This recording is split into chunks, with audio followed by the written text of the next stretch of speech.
Halo semuanya, kali ini Ujang akan kembali membawakan sebuah alur cerita manhwa Murim terbaru. Sebuah kisah yang berlatar pada hari ketika era jalan iblis dan kultus iblis telah menguasai dunia secara mutlak tanpa perlawanan berarti. Di masa kelam itu, terdapat seorang pria yang dikenal sebagai seorang blacksmith, sosok yang dijuluki sebagai yang terbaik sepanjang masa dalam bidang persenjataan, karena kemampuannya menciptakan senjata-senjata legendaris yang namanya menggema di seluruh murim.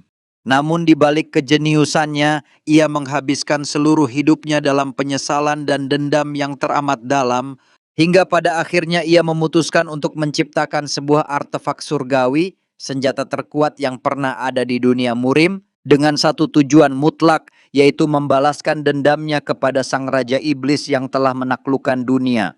Sayangnya, rencana besar itu berakhir dengan kegagalan. Ia tewas sebelum mampu menuntaskan ambisinya, semata-mata karena dirinya terlahir sebagai manusia dengan dantian yang rusak, membuat perkembangan bela dirinya berjalan sangat lambat dan jauh tertinggal. Menjelang kematiannya, pikirannya terus dipenuhi penyesalan, membayangkan bagaimana jadinya jika sejak awal ia lebih cepat menyadari bakat sejatinya. Meski memiliki dantian yang rusak, mungkin hasil akhirnya akan sangat berbeda. Kini sang blacksmith telah mati, namun di luar nalar, ia tiba-tiba terbangun kembali di masa 15 tahun yang lalu.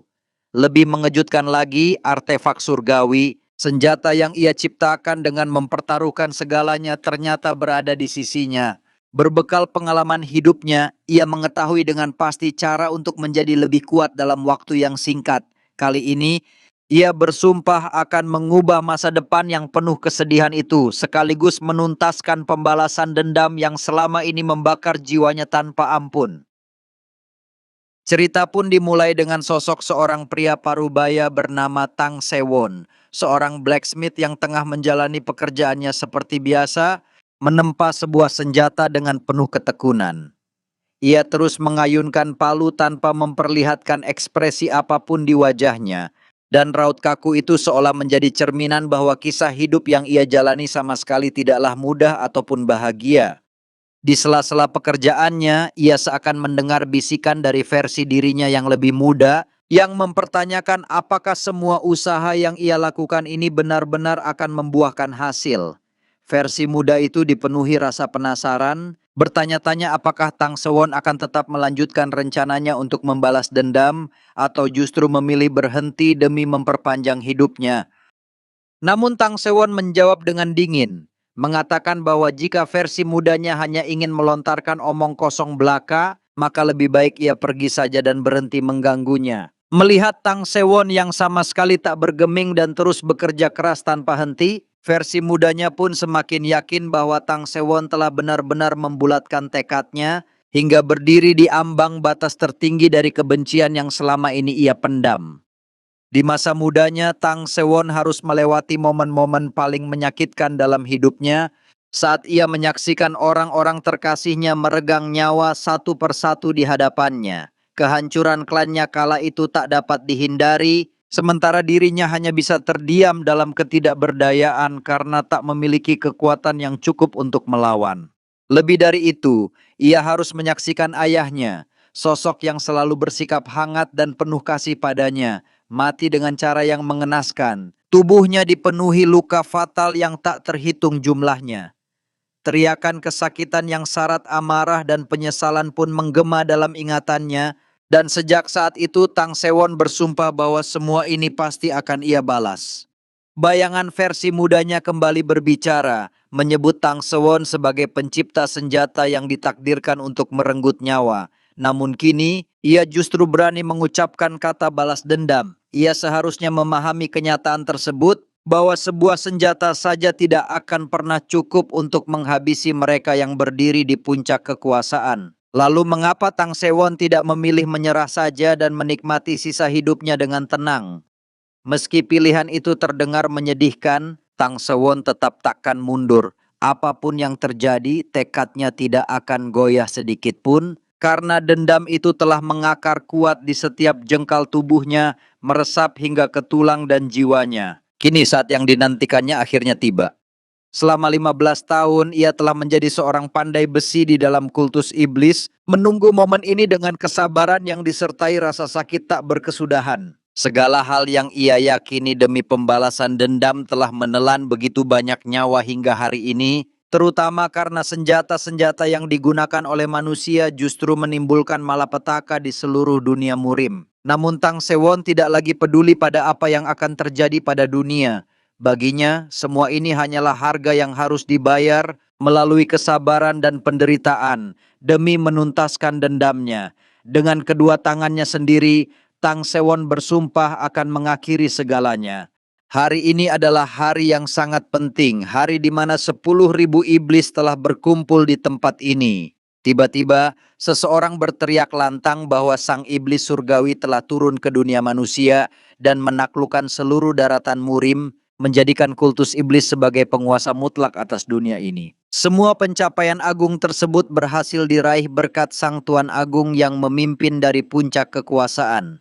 Sosok itu kini duduk di atas singgasananya dengan sikap penuh wibawa, setiap gerak dan diamnya memancarkan martabat seorang penguasa sejati, seolah menjadi bukti nyata betapa luar biasanya pencapaian yang telah ia raih selama ini. Atas keberhasilan sang Raja Iblis Surgawi yang telah menguasai dunia, sang blacksmith pun telah menyiapkan sebuah persembahan, yakni senjata surgawi ke-11 untuk diserahkan di hadapan penguasa tertinggi tersebut. Sebagai seorang blacksmith, Tang Sewon memiliki hak istimewa untuk mendekati sang Raja Iblis Surgawi tanpa harus bersujud seperti yang dilakukan oleh yang lain. Meski demikian, berada sedekat itu dengan sang Raja Iblis tetaplah sesuatu yang nyaris mustahil. Dengan penuh ketenangan, Tang Sewon mempersembahkan senjata terbaik yang pernah ia ciptakan. Saat kotak itu dibuka, cahaya pekat yang memancarkan aura mengerikan langsung menyinari area luas tersebut, seketika menarik perhatian seluruh hadirin yang berada di tempat itu. Namun pria yang seharusnya memeriksa senjata tersebut justru terkejut setengah mati. Bagaimana tidak, di matanya kotak itu tampak kosong, seolah tidak berisi apapun. Meski tak terlihat oleh siapapun, senjata itu sesungguhnya telah bergerak di dalam kotak. Tak hanya berhenti di situ, senjata tersebut bahkan melesat maju ke arah pria itu dengan kecepatan yang tak kasat mata. Tang Sewon pun yakin sepenuhnya bahwa segalanya akan berakhir pada hari ini. Begitu senjatanya melesat, Tang Sewon segera mengambil langkah berikutnya, yakni melompat ke udara tanpa ragu sedikit pun. Pria itu diliputi amarah, mengira sang blacksmith di hadapannya telah menodai hari yang sakral ini dan bahkan berani melompat sembarangan.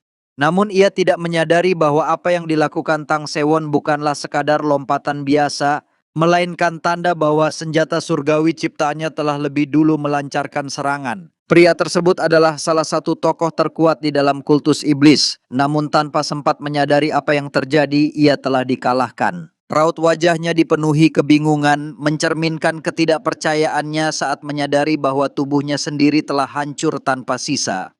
Setelah melewati orang itu, Tang Sewon pun melangkah maju bersama senjata pamungkasnya, bersiap mengakhiri hidup sang Raja Iblis Agung dengan tangannya sendiri. Ia mengerahkan seluruh kekuatan yang dimilikinya, melancarkan serangan brutal dengan kecepatan yang begitu tinggi dan mengerikan hingga nyaris tak dapat ditangkap oleh mata. Meski sebuah insiden besar telah terjadi di hadapannya, sang Raja Iblis Surgawi tetap mempertahankan sikap angkuhnya, seolah sama sekali tak peduli dengan apapun yang tengah berlangsung di hadapannya. Bukan hanya dari raut wajahnya, sikap sang Raja Iblis juga memancarkan rasa bosan yang mendalam. Seakan ia telah mencapai puncak kekuasaan tanpa lagi memiliki lawan yang pantas di dunia ini. Dalam sekejap mata, sebuah ledakan dahsyat pun terjadi, menghancurkan dan merobohkan area singgasana tempat sang Raja Iblis sebelumnya duduk dengan penuh wibawa. Namun, hasil yang harus diterima Tang Sewon justru sangat menyedihkan. Senjata terbaik yang ia banggakan, senjata yang telah ia pertaruhkan segalanya untuk menciptakannya, bahkan tak mampu melukai sang Raja Iblis. Serangan itu dengan mudah ditangkis, hanya menggunakan ujung jarinya.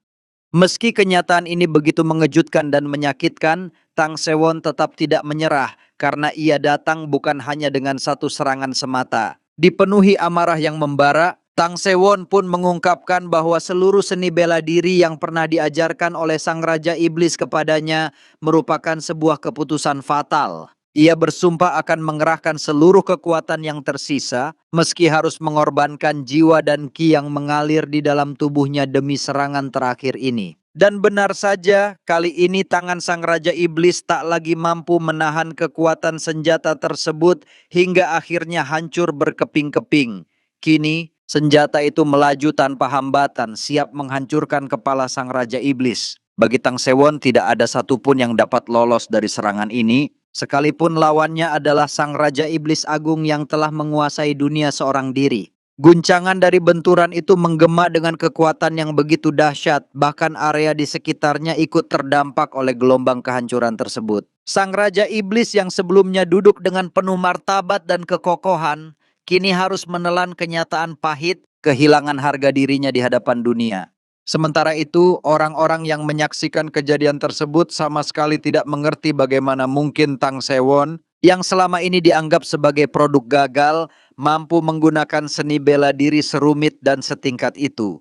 Berkat kedahsyatan serangan barusan, sebuah lubang besar tampak menganga jelas di tempat Sang Raja Iblis seharusnya berada. Namun, meskipun serangan itu begitu luar biasa, Tang Sewon tetap harus membayar harga yang teramat mahal, di mana tubuhnya telah rusak hingga mencapai ambang batas yang tak lagi mungkin disembuhkan. Akan tetapi, di tengah rasa sakit yang menyiksa dan nyaris melumpuhkan kesadarannya, Tang Sewon tiba-tiba mendengar suara Sang Raja Iblis yang justru memujinya dengan nada tenang. Sang Raja Iblis mengaku tak pernah menyangka ada seseorang yang mampu menciptakan senjata sedemikian mengerikan, sebuah senjata tanpa wujud dan tanpa aura yang bahkan tak dapat dideteksi olehnya. Baginya, itu adalah sebuah artefak yang benar-benar luar biasa, dan untuk pertama kalinya dalam hidupnya, ia merasakan luka akibat serangan seseorang.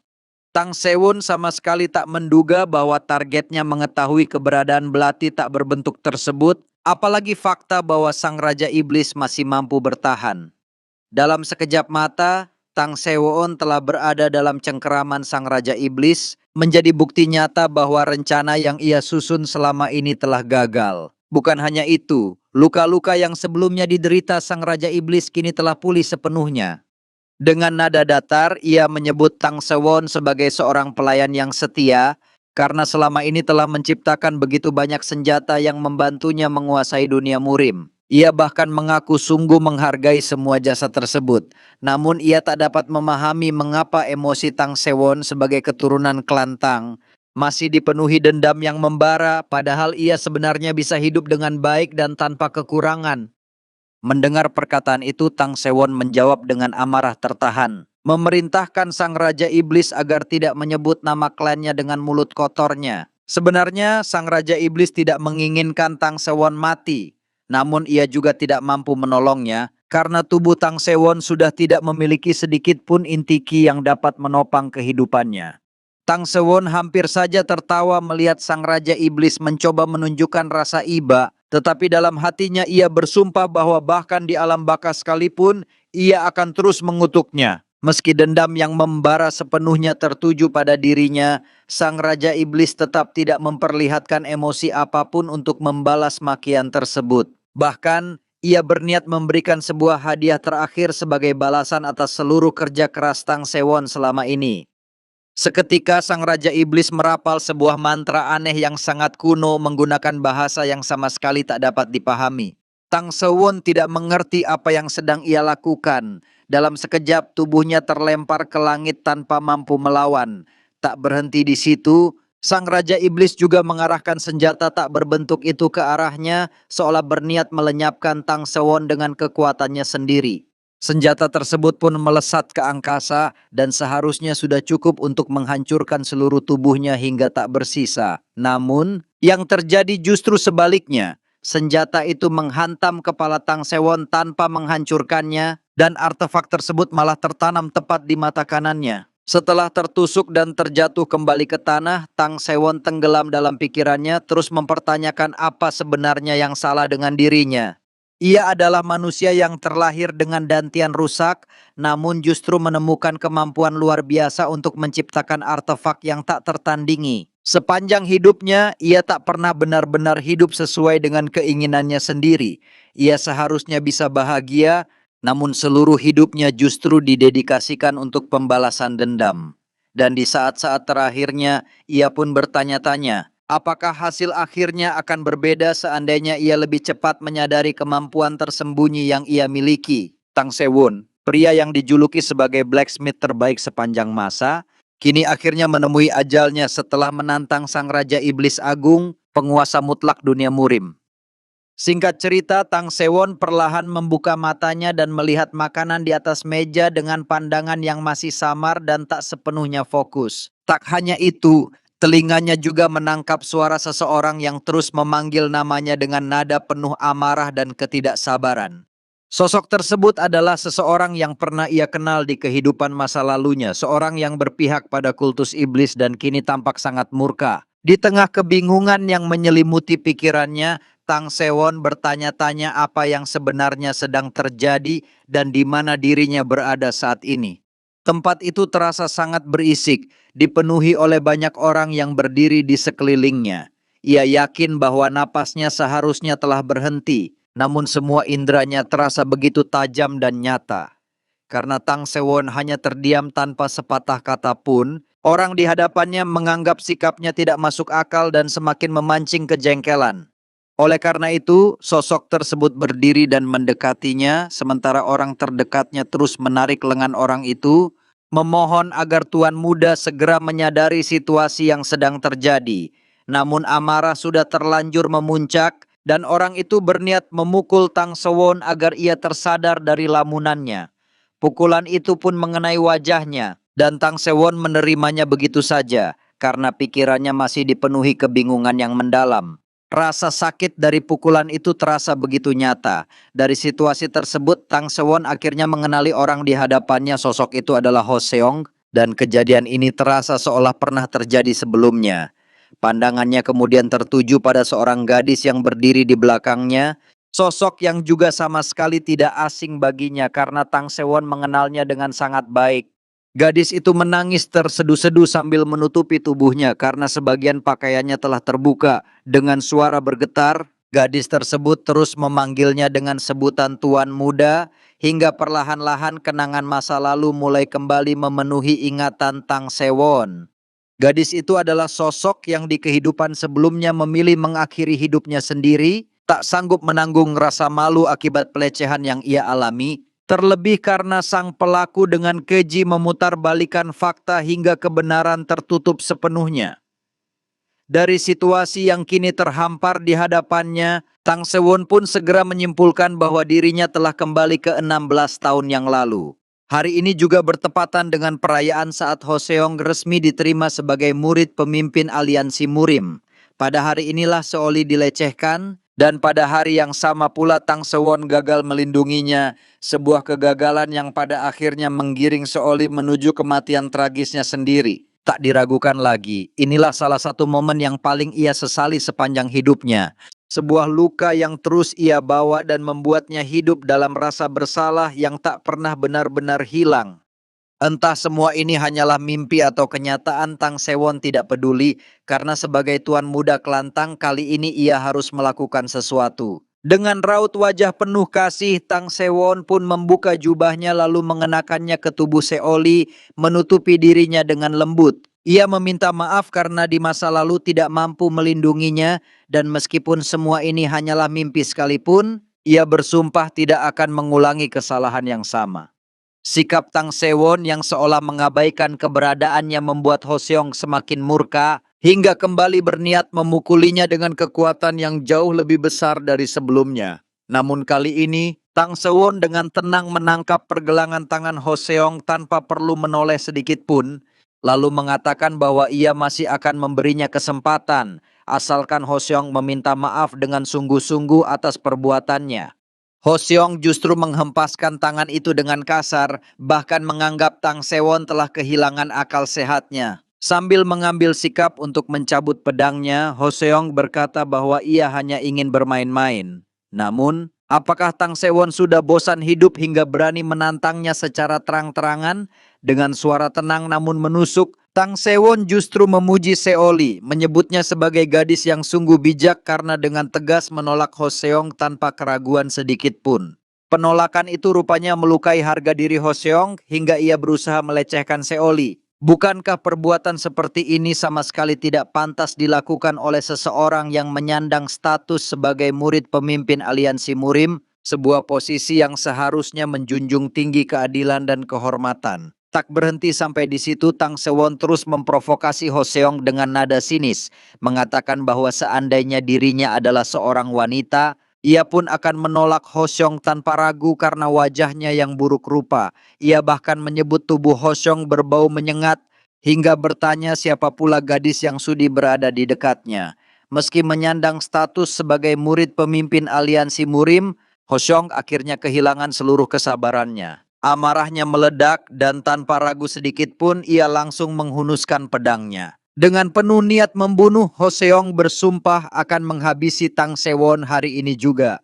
Namun, serangan yang ia lancarkan justru berhasil dihindari dengan mudah. Pemandangan ini tentu saja mengejutkannya, karena selama ini ia menganggap Tang Sewon hanyalah tuan muda kelantang yang lemah dan sama sekali tak berguna. Bagi Tang Sewon, menyerang secara diam-diam seperti itu adalah perbuatan yang tabu di kalangan sekte ortodoks, namun Hoseong baru saja melanggarnya tanpa rasa malu. Di hadapannya Hoseong terus melancarkan serangan secara membabi buta, tetapi tidak satu pun dari tebasannya berhasil menyentuh tubuh Tang Sewon. Di masa lalu, Tang Sewon bahkan tak mampu menghindari satu serangan pun dan berakhir dihajar dengan cara yang sangat menyedihkan. Namun kini kondisinya jelas berbeda, menunjukkan bahwa insting bertarung dari kehidupan sebelumnya masih melekat kuat dalam dirinya. Setelah beberapa kali menghindar, ia sengaja menjaga jarak dengan melompat ke belakang karena dirinya belum sepenuhnya terbiasa dengan situasi yang ia anggap seperti mimpi ini. Sesaat kemudian, Tang Sewon mengeluarkan belati miliknya sambil tertawa pelan, mengejek bahwa Hoseong terlalu lemah untuk pantas disebut sebagai murid pemimpin aliansi Murim. Kini tak ada lagi keraguan di hatinya. Tang Sewon bersiap menghukumnya karena Hoseong telah berani menyentuh anggota kelantang. Dilihat dari perbedaan senjata yang mereka gunakan, Hoseong seharusnya berada jauh di atas angin dengan pedangnya yang besar dan panjang. Sebaliknya, Tang Sewon hanya bersenjatakan dua belati yang jauh lebih kecil dan pendek. Namun ketika serangannya berhasil ditangkis, Hoseong benar-benar terkejut. Tubuh Tang Sewon jelas terlihat lemah, tetapi sensasi yang ia rasakan dari benturan itu sama sekali berbeda dari yang ia bayangkan. Menghindari tebasannya seharusnya sudah mustahil, namun Tang Sewon justru mampu menangkisnya dengan belati kecil tersebut. Tak berhenti di situ, Tang Sewon memanfaatkan jepitan kedua belatinya untuk mengendalikan arah benturan hingga membuat Hoseong kehilangan keseimbangan. Berkat celah yang tercipta, Hoseong pun lengah dan Tang Sewon segera mendaratkan tendangan yang telak ke tubuhnya. Meski serangan itu cukup keras, Hoseong berusaha menjaga kehormatannya dan langsung bangkit kembali secepat mungkin. Namun raut wajahnya kini tampak menyedihkan, seolah menahan rasa sakit hebat yang menjalar di perutnya. Di saat itulah, Hoseong dibuat semakin terkejut ketika melihat wajah Tang Sewon yang tampak seperti iblis, dengan tatapan dingin yang menusuk hingga ke dalam jiwa. Tanpa memberinya sedikit pun kesempatan untuk bernapas, Tang Sewon melesat maju dengan kecepatan tinggi, hingga Hoseong kini sepenuhnya berada dalam jangkauan serangannya. Menyadari bahwa situasi ini sudah berada di luar kendalinya, Hoseong akhirnya meminta Tang Sewon untuk berhenti. Namun semua itu telah terlambat. Dengan gerakan yang sama sekali tak ragu, Tang Sewon bahkan memotong tangan Hoseong tanpa belas kasihan. Kecepatan luar biasa dari serangan tersebut benar-benar menakjubkan dan dalam sekejap, seorang murid pemimpin aliansi Murim telah kehilangan kehormatannya. Hoseong pun berlutut sambil menahan rasa sakit yang luar biasa karena kehilangan satu tangan merupakan luka yang sangat fatal sekaligus memalukan bagi seorang pendekar. Tak hanya itu, Tang Sewon sama sekali tidak menunjukkan niat untuk berhenti. Dengan nada dingin, ia justru menyuruh Hoseong untuk bangkit, mengatakan bahwa pertarungan ini baru saja dimulai. Ia masih memiliki banyak bagian tubuh yang bisa dipotong, bahkan tanpa ragu mengungkapkan niatnya untuk menguliti Hoseong hidup-hidup. Dalam ketakutan dan kebingungan, Hoseong terus bertanya-tanya bagaimana mungkin seseorang yang selama ini ia anggap tak berguna, seorang dari kelantang yang telah jatuh dan memiliki dantian rusak, mampu melakukan hal mengerikan seperti ini. Mendengar itu, Tang Sewon sama sekali tidak menyangkal bahwa klannya memang telah jatuh dengan cara yang menyedihkan. Justru karena itulah, ia mengatakan bahwa mereka sebaiknya menyelesaikan urusan ini sampai tuntas. Ia tidak memiliki alasan sedikit pun untuk mengampuni Hoseong karena pria itu tidak pantas hidup bersamanya di bawah langit yang sama. Meski Hoseong terus berteriak menyuruhnya menjauh, Tang Sewon justru semakin mendekat perlahan sambil menggesekkan belati di tangannya hingga menimbulkan suara nyaring yang menusuk telinga dan menanamkan ketakutan mendalam pada targetnya. Pada saat itu, Hoseong benar-benar merasakan kematian berada tepat di hadapannya. Rasa takut yang meluap membuatnya menangis tersedu-sedu, bahkan tanpa lagi memedulikan kehormatan yang selama ini ia banggakan. Sementara itu Tang Sewon tertawa licik, karena di benaknya ia bahkan bisa saja menusuk jantung Hoseong tanpa sedikit pun keraguan. Rekan-rekan Hoseong diliputi keterkejutan yang mendalam, mereka sama sekali tak mampu mempercayai kenyataan bahwa Hoseong dapat dikalahkan oleh sosok yang selama ini dicap sebagai si lemah itu. Bagi siapapun yang menyaksikan kejadian ini, seharusnya ini adalah pertarungan antara murid termuda ketua aliansi Murim melawan seseorang yang pantas disebut setengah idiot dari kelantang Sichuan yang telah jatuh. Namun kenyataan di hadapan mereka justru berbanding terbalik hingga membuat semuanya tak habis pikir mengapa hasilnya bisa menjadi seperti ini. Salah satu teman Hoseong akhirnya memberanikan diri menyarankan agar tuan muda kelantang berhenti, mengatakan bahwa semua ini sudah lebih dari cukup. Namun ucapan itu justru membuat Tang Sewon menatapnya dengan sorot mata tajam dan dingin, hingga orang tersebut langsung diliputi ketakutan dan segera menghindar tanpa berkata apapun lagi.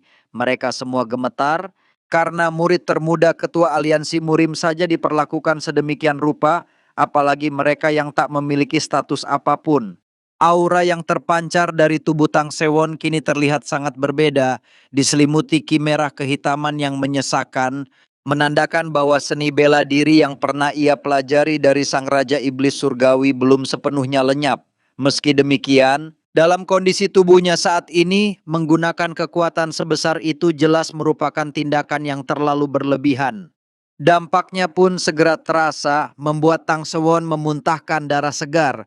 Namun ia tetap merasa puas telah melampiaskan tindakannya, meskipun harus menerima timbal balik dari kekuatan yang telah ia keluarkan. Di dalam tubuhnya, ki iblis mulai bergejolak dan mengamuk, dan Tang Sewon terpaksa menahannya dengan sekuat tenaga karena ia tidak boleh sampai mengungkapkan keberadaan energi iblis yang ia miliki. Kemudian Tang Sewon berkata dengan nada dingin bahwa diremehkan bukanlah sesuatu yang besar baginya selama ini. Namun sebagai tuan muda, dan terlebih lagi sebagai seorang manusia, Hoseong seharusnya masih memiliki dasar untuk bersikap sopan, apalagi mengingat dirinya berasal dari faksi ortodoks. Sikap yang ia tunjukkan barusan benar-benar rendahan dan memalukan. Hoseong yang kini diliputi ketakutan mencoba melarikan diri, karena ia dapat merasakan dengan jelas bahwa Tang Sewon sama sekali tidak bercanda ketika berniat menusuk jantungnya. Namun Tang Sewon sama sekali tidak berniat melepaskannya, karena Hoseong telah mengabaikan peringatannya untuk meminta maaf dengan pantas kepada gadis itu. Oleh karena itu, Tang Sewon menyimpulkan bahwa sosok seperti Hoseong memang tidak pantas untuk terus hidup di dunia ini. Akan tetapi, langkah Tang Sewon terpaksa terhenti. Ia merasakan kehadiran seseorang yang jauh lebih kuat daripada Hoseong mendekat ke arahnya dengan kecepatan yang luar biasa. Belum sempat ia berpikir lebih jauh, orang tersebut telah melancarkan serangan. Tang Sewon segera memblokirnya dan meski berhasil menahan serangan itu, tubuhnya tetap terpental akibat besarnya kekuatan yang menghantamnya. Tak lama kemudian, 4 orang muncul bersamaan. Dengan nada tegas, mereka meminta tuan muda kelantang untuk menghentikan tindakannya karena mereka tidak akan tinggal diam jika sesuatu terjadi. Tang Sewon mengenali keempat orang tersebut. Mereka adalah unit pengawal pribadi yang ditugaskan secara langsung untuk melindungi setiap murid pemimpin aliansi Murim yang dikenal sebagai Escort Dragon Guards. ketua dari escort Dragon Guards bernama Wugon, dan bahkan dirinya pun tidak menyangka situasi akan menjadi sekacau ini. Padahal, pesta peresmian seharusnya berlangsung dengan lancar dan penuh kehormatan. Dengan melihat kedatangan para pengawal itu yang baru bergerak pada saat ini, Tang Sewon pun segera memahami bahwa mereka telah bersekongkol sejak lama. Di masa lalu, orang-orang seperti inilah yang kelak akan dikenal sebagai para pengkhianat terburuk dalam sejarah aliansi Murim. Pengkhianatan mereka pada akhirnya menyebabkan sekitar 30% pasukan aliansi Murim tewas secara bersamaan dalam satu peristiwa mengerikan. Apapun konsekuensinya, Tang Sewon tahu bahwa ia harus melenyapkan mereka karena orang-orang inilah yang nantinya akan membantu kultus iblis yang menjadi target pembalasannya. Namun, melakukan hal itu jelas tidak sesederhana yang dibayangkan. Terlebih kondisi tubuh Tang Sewon saat ini belum berada dalam keadaan sempurna. Oleh karena itu, ia memutuskan untuk bermain di ranah adu mulut terlebih dahulu. Tang Sewon pun mempertanyakan hak escort Dragon Guards untuk ikut campur dalam urusan ini. Ho Seong memang baru saja diterima sebagai murid pemimpin aliansi Murim, namun ia belum menjadi murid resmi sepenuhnya. Meski banyak orang menyebut bahwa ia telah lulus 100%, pada kenyataannya Ho Seong masih berada dalam tahap verifikasi akhir. Mendengar itu, Wugon tampak cukup terkejut karena Tang Sewon mengetahui fakta tersebut padahal informasi itu bersifat rahasia. Tang Sewon kemudian melanjutkan dengan mempertanyakan alasan para pengawal bergengsi aliansi Murim yang justru diam saja saat seorang gadis tak bersalah dilecehkan, namun baru bergerak ketika dirinya hendak menghukum pelaku kejahatan tersebut. Mendengar pertanyaan itu, Wugon dengan nada dingin menyebut Tang Sewon sebagai sosok yang sangat tidak sopan. Ia mengatakan bahwa Tang Sewon tidak memiliki hak untuk memberikan hukuman kepada siapapun, karena urusan penghukuman adalah wewenang aliansi Murim yang diatur oleh aturan-aturan tertentu. Seketika Tang Sewon tertawa kecil, mengejek, apakah memang seperti inilah cara escort Dragon Guards bertindak dan apakah ini pula yang mereka pelajari selama ini? Ucapan itu jelas menodai kehormatan escort Dragon Guards, membuat Wugon murka. Ia pun berniat memberikan pelajaran kepada Tang Sewon karena telah berani menghina aliansi Murim secara terang-terangan. Sebagai orang yang berasal dari faksi ortodoks dan mengaku menjunjung belas kasih, Wugon menyatakan bahwa ia masih bersedia memberikan kesempatan asalkan Tang Sewon mau berlutut dan mengakui kesalahannya. Namun Tang Sewon jelas bukan tipe orang seperti itu. Dengan nada mengejek, ia justru memuji ketua escort Dragon Guards karena begitu lihai memainkan lidah liciknya. Ucapan tersebut membuat Wugon benar-benar kehilangan kesabaran dan ia pun bersumpah akan membuat Tang Sewon menyesali sikap angkuhnya. Tanpa ragu, Wugon segera memerintahkan ketiga anak buahnya untuk membawa Tang Sewon ke hadapannya secara paksa. Dalam waktu singkat, ketiga pengawal itu bergerak menyerangnya dari segala arah. Tang Sewon langsung menyadari bahwa mereka bukanlah lawan sembarangan. Ketiganya cukup ahli dan akan sangat merepotkan bagi kondisinya saat ini. Meski begitu, mundur bukanlah sebuah pilihan. Sepanjang hidupnya, Tang Sewon telah melewati penderitaan yang jauh lebih menyakitkan daripada kematian itu sendiri. Setelah berhasil menangkis serangan pertama, Tang Sewon segera melancarkan serangan balik dengan sebuah tendangan. Namun lawannya juga mampu menghindarinya dengan sigap. Belum sempat ia menarik napas, musuh berikutnya sudah datang menyerang melalui titik butanya, membuat situasi menjadi semakin menyulitkan dan memaksanya berpikir cepat untuk keluar dari kepungan ini. Tang Sewon pun mengandalkan kedua belatinya, menepis setiap serangan yang datang secara beruntun. Pertarungan pun berlangsung sengit dan menegangkan. Namun karena sebelumnya ia telah memaksakan tubuhnya menggunakan kekuatan besar untuk mengalahkan Ho Seong, kondisi Qi di dalam tubuh Tang Sewon kini berada dalam keadaan yang sangat tidak stabil. Ia sadar bahwa pertarungan ini tidak boleh berlangsung terlalu lama dan harus segera diakhiri secepat mungkin. Meski ketiga pengawal itu dapat dikategorikan sebagai ahli, Tang Sewon memiliki satu keunggulan yang tidak mereka miliki, yaitu pengalaman bertarung dari kehidupan masa lalunya. Berkat hal itu, instingnya telah terasah jauh melampaui orang normal, dan dengan mengandalkan insting tersebut, ia mampu menghindar di detik-detik terakhir dari serangan-serangan mematikan yang mengincarnya. Hal itu membuat para lawannya lengah karena mereka mengira serangan barusan telah berhasil mengenainya. Tepat pada momen itulah Tang Sewon bergerak. Dengan gerakan cepat dan tanpa ragu, ia memanfaatkan celah tersebut hingga salah satu musuhnya akhirnya berhasil ditumbangkan. Namun pertarungan belum berakhir. Musuh berikutnya masih melayang di udara, bersiap melancarkan serangan lanjutan. Tang Sewon menangkap peluang itu dan langsung melemparkan senjatanya, membuat target tersebut terhempas sebelum sempat mencapai posisinya. Meski tidak terkena secara langsung karena lawannya masih sempat menangkis dengan pedangnya, dampak serangan itu tetap memaksa tubuhnya terlempar menjauh. Tanpa memberi waktu bernapas, Tang Sewon segera mengalihkan fokusnya pada orang ketiga yang tengah melaju ke arahnya. Sepanjang hidupnya, Tang Sewon selalu diremehkan.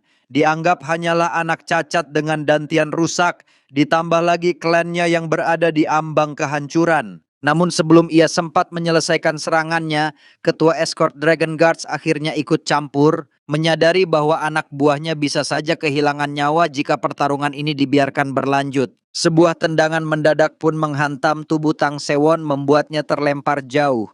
Kekuatan dari tendangan itu begitu besar, cukup untuk membuktikan bahwa ketua escort Dragon Guard sama sekali bukan pendekar sembarangan. Wogon dengan tegas menyuruh Tang Sewon menyadari posisinya, menyebutnya tak lebih dari orang tak berguna yang seharusnya tahu diri. Ia menyatakan bahwa Tang Sewon akan segera menyesali semua perbuatannya karena Wogon berniat memotong kedua tangannya sebagai hukuman. Namun Tang Sewon sama sekali tidak berniat menyerah. Ia telah terbiasa mempertaruhkan segalanya, termasuk hidupnya sendiri. Karena tak memiliki pilihan lain, Tang Sewon akhirnya memutuskan untuk membuka inti energinya secara paksa. Tindakan itu membuat Wogon spontan menjaga jarak, matanya menyipit penuh kewaspadaan, bertanya-tanya apa sebenarnya yang sedang coba dilakukan oleh Tang Sewon. Dia memang tidak mengetahui trik apa yang digunakan oleh Tang Sewon, namun di matanya hasil akhir pertarungan ini tidak akan berubah sedikit pun. Akan tetapi Tang Sewon justru dengan tenang menyuruhnya untuk maju karena pertarungan ini harus segera diakhiri. Wogon pun memahami maksud tersebut. Jika Tang Sewon benar-benar ingin mati, maka ia akan mengabulkannya tanpa ragu dengan ki pedangnya. Tanpa memberikan peringatan apapun lagi, Wogon langsung melancarkan serangan mematikan karena kali ini jelas salah satu dari mereka harus kehilangan nyawa. Di sisi lain, Tang Sewon mulai merasakan dampak buruk dari pembukaan paksa inti energi atasnya. Tubuhnya menjerit menahan beban, namun ia sama sekali tidak berniat untuk mundur. Pada saat yang sama, sebuah kejadian aneh membuatnya terkejut. Artefak belati tak berbentuk miliknya tiba-tiba muncul melayang di atas kepalanya. Ini adalah sesuatu yang benar-benar di luar dugaan, karena Tang Sewon sama sekali tidak memikirkannya. Dari fenomena itu, ia segera menyimpulkan bahwa artefak itu telah masuk ke inti energi atasnya ketika dahulu mengenai kepalanya. Meski masih diliputi kebingungan tentang bagaimana hal ini bisa terjadi, Tang Sewon sadar bahwa sekarang bukanlah waktu untuk memikirkannya. Lawan di depannya harus dihadapi terlebih dahulu. Ia tahu bahwa serangan yang akan ia lepaskan mungkin saja berlebihan dan bisa menghancurkan tempat ini. Namun Tang Sewon tidak memiliki pilihan lain jika ingin tetap hidup. Tepat sebelum kedua kekuatan itu saling bertabrakan, tiba-tiba muncul energi baru yang asing dan menekan. Wogon mendadak terkejut karena tubuhnya seakan tidak lagi mengikuti perintahnya sendiri. Di sela kebingungan itu, seseorang datang tanpa mengeluarkan suara langkah sedikit pun, hingga membuat Tang Sewon tersentak. Seorang pria tua kini berdiri di sampingnya. Tangannya menepuk bahu Tang Sewon sambil dengan tenang menyarankan agar ia tidak menggunakan kekuatannya secara sembarangan. Seketika Tang Sewon menyadari siapa sosok yang berdiri di hadapannya. Aura yang terpancar darinya begitu mencekam, seolah menekan seluruh ruang di sekitarnya. Dalam sekejap, semua orang di tempat itu langsung menunjukkan sikap hormat mereka kepada sosok terkuat dari jalan ortodoks. Dan benar saja, pria tua itu tidak lain adalah Jin Hak. Pemimpin Murim sekaligus simbol kekuatan tertinggi di seluruh dunia Murim saat ini, sosok yang dikenal dan ditakuti dengan julukan Sang Sword Emperor. Saat menatap wajah Jin Hak, sang pemimpin Murim, ingatan Tang Sewon seketika terseret kembali pada kejadian di masa lalu. Seiring semakin intensifnya perang melawan kultus iblis, tanda-tanda kekalahan aliansi Murim kian terlihat jelas. Banyak pihak yang sebelumnya lantang membela jalan ortodoks justru memilih menundukkan kepala di hadapan kultus iblis demi mempertahankan nyawa mereka sendiri. Pengkhianatan demi pengkhianatan itulah yang akhirnya berujung pada kekalahan telak hingga aliansi Murim musnah sepenuhnya tanpa sisa. Meski demikian, pemimpin aliansi Murim tetap menjadi simbol kekuatan tertinggi faksi ortodoks. Ia selalu mengangkat pedangnya bersama sekte Wudang, berdiri di garis depan tanpa gentar. Namun semua itu tidak bertahan lama, karena mereka akhirnya menemui kematian yang mengenaskan setelah berhadapan dengan pengguna artefak yang diciptakan oleh Sewon di masa lalu. Tang Sewon pun segera menenangkan dirinya, menyadari bahwa sekarang bukanlah waktu untuk terbawa emosi. Beruntungnya, sang pemimpin Murim tampaknya tidak dapat melihat maupun menyadari keberadaan artefak belati surgawi tak berbentuk yang kini menyatu dengan dirinya. Meski begitu, hari ini tetap bisa berubah menjadi masalah besar jika sang Sword Emperor tiba-tiba mengubah sikap dan memutuskan untuk menyalahkannya. Apakah ia harus mempertaruhkan segalanya dan melawan balik dengan menggunakan artefak belati surgawi tak berbentuk itu? Di tengah kegundahannya, sang pemimpin Murim akhirnya angkat bicara, mengungkapkan bahwa dirinya justru merasa sedikit kebingungan karena tidak dapat melihat dengan jelas apa yang tersembunyi dalam diri pemuda di hadapannya. Menurutnya hal itu menandakan bakat yang menarik, dan firasatnya dengan kuat mengatakan bahwa terdapat sesuatu yang sangat istimewa dalam diri Sewon. Di saat yang sama, perhatian Tang Sewon juga tertuju pada sosok lain yang baru saja tiba. Orang itu kini sudah berada di dekat Seoli, bahkan terlihat sedang melakukan sesuatu padanya. Jika sosok tersebut berniat jahat, Tang Sewon sadar bahwa ia tidak akan sempat menyelamatkannya. Namun dari aura dan gerak-geriknya, orang itu justru tampak diliputi rasa iba. Seolah memahami ketakutan gadis itu, ia menenangkan Seoli dan membuatnya bisa beristirahat dengan tenang. Yang membuat Tang Sewon semakin waspada, ia sama sekali tidak dapat merasakan kehadiran orang tersebut. Sama seperti sang pemimpin Murim, hal itu menjadi bukti jelas bahwa orang ini juga bukan sosok sembarangan. Kemudian orang itu melangkah mendekat sambil menegur bahwa sang pemimpin aliansi Murim sungguh tidak sopan karena meninggalkan pertemuan mereka begitu saja tanpa sepatah kata.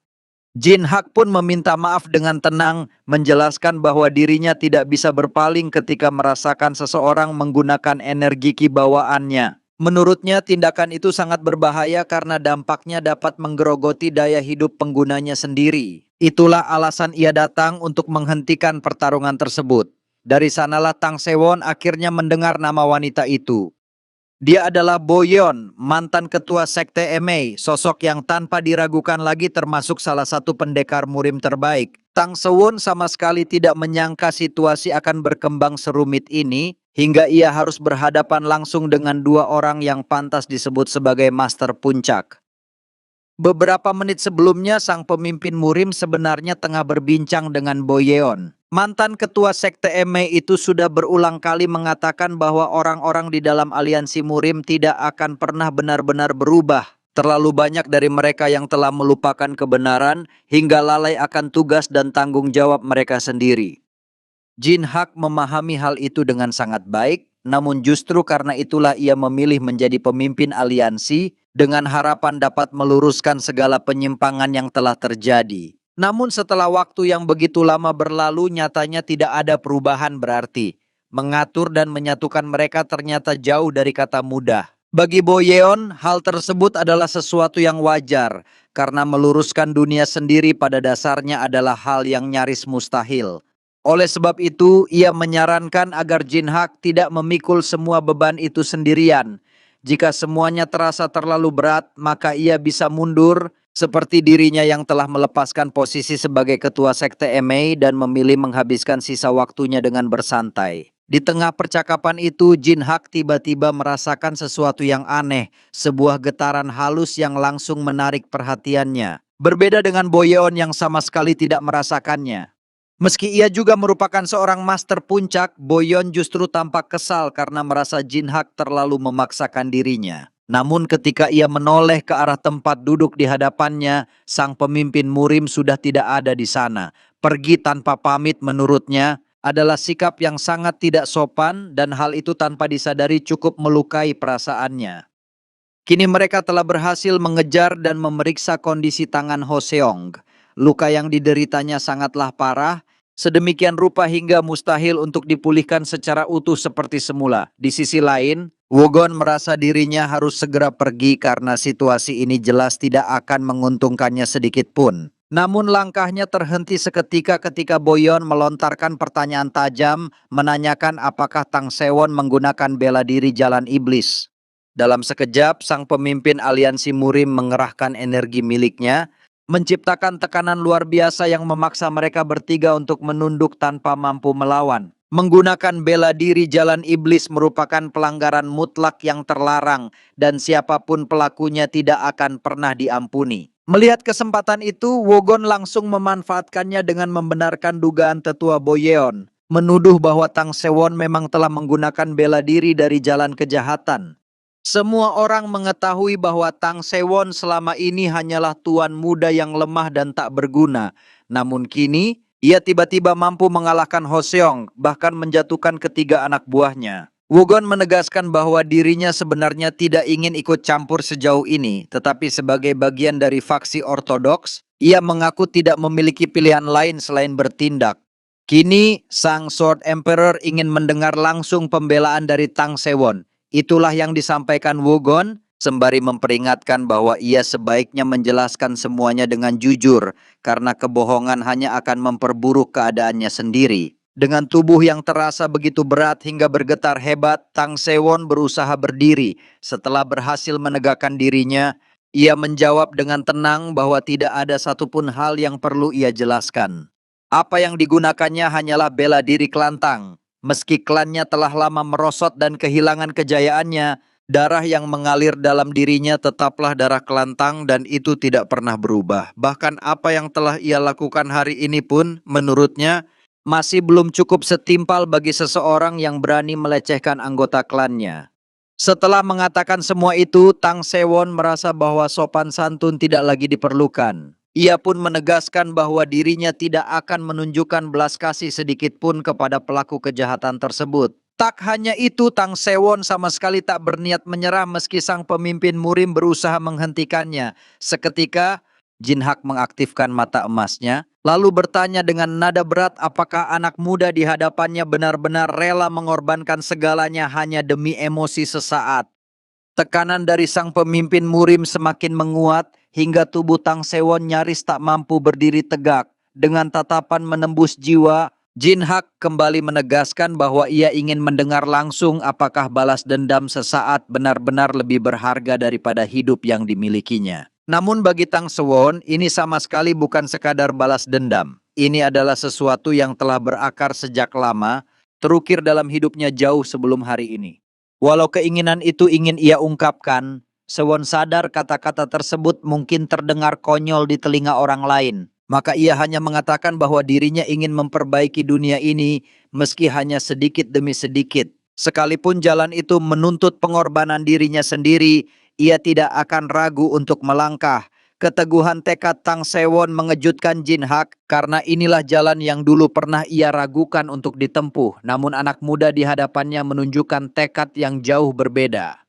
Sang pemimpin aliansi Murim pun terkesan oleh kekuatan tekad tersebut. Karena itu, ia memutuskan untuk memberikan sesuatu yang bisa menguntungkan Tang Sewon. Meski demikian, hal itu tidak akan mudah. Semuanya bergantung pada apakah Tang Sewon mampu memanfaatkannya atau tidak. Tang Sewon memahami bahwa di dalam aliran energi tunggal ini tertanam prinsip-prinsip yang tak terhitung jumlahnya, tersusun dalam garis-garis halus yang syarat makna. Bahkan beredar rumor bahwa hanya dengan menyaksikan pemandangan ini saja, seseorang bisa memperoleh pencerahan. Sang Sword Emperor kemudian memainkan senjatanya dengan kelembutan yang tak tertandingi, gerakannya tampak halus dan tenang, namun di baliknya tersembunyi keganasan serta makna yang begitu dalam. Beberapa saat kemudian, Jin Hak berteriak keras untuk membangunkan Hoseong. Saat menyadari bahwa masternya telah berdiri tepat di hadapannya, Hoseong segera berlutut dan memberikan penghormatan. Bagi sang Sword Emperor, lawannya telah mengerahkan segalanya hingga mempertaruhkan nyawa demi membuktikan kebenarannya. Karena itu, Jin Hak ingin mengetahui bagaimana pembelaan dari Hoseong sendiri. Dengan nada tergesa, Hoseong menjawab bahwa dirinya juga telah mempertaruhkan hidupnya dan semua kejadian ini terjadi karena gadis itulah yang lebih dulu merayunya. Bualan murahan itu justru membuat sang Sword Emperor murka, sebab ia sama sekali tidak berniat mendengar omong kosong dari seorang pecundang yang telah kalah. Tak lama kemudian, sang Sword Emperor menyampaikan permintaan maaf atas kejadian ini dan menyatakan bahwa ia akan bertanggung jawab sepenuhnya. Tang Sewon memahami maksud tersebut dan mengucapkan terima kasih atas pengertian sang pemimpin aliansi Murim. Namun Hoseong justru menyela, merasa bahwa masternya tidak seharusnya bersikap demikian. Mendengar itu, Jin Hak dengan dingin menyatakan bahwa ia tidak pernah memiliki murid seperti Hoseong. Dengan keputusan itu, ia membiarkan Tang Sewon menjatuhkan hukuman kepada Hoseong sesuka hatinya. Melihat sosok bak iblis di hadapannya mendekat, Hoseong mengangkat pedangnya untuk bertahan. Akan tetapi, Tang Sewon langsung menyerangnya dengan segenap kekuatan tanpa memberi kesempatan sedikit pun. Sebuah tinju menghantam telak perut Hoseong dan kekuatan dominan itu membuatnya tak mampu melawan. Meski Tang Sewon sama sekali tidak berniat mengampuninya, membunuh Hoseong dirasanya terlalu singkat sebagai hukuman. Karena itu, ia menghancurkan inti energi Ki Hoseong, memastikan pria itu takkan pernah lagi mempelajari bela diri. Serangan tersebut begitu brutal hingga tubuh Hoseong terlempar jauh ke belakang. Pada hari itu, Hoseong dipermalukan di hadapan semua orang dan ia kehilangan segalanya. Sebelum insiden ini terjadi, Hoseong dikenal sebagai seorang pendekar dengan masa depan yang begitu cerah dan dipenuhi harapan. Namun inilah akhir yang menyedihkan bagi hidupnya.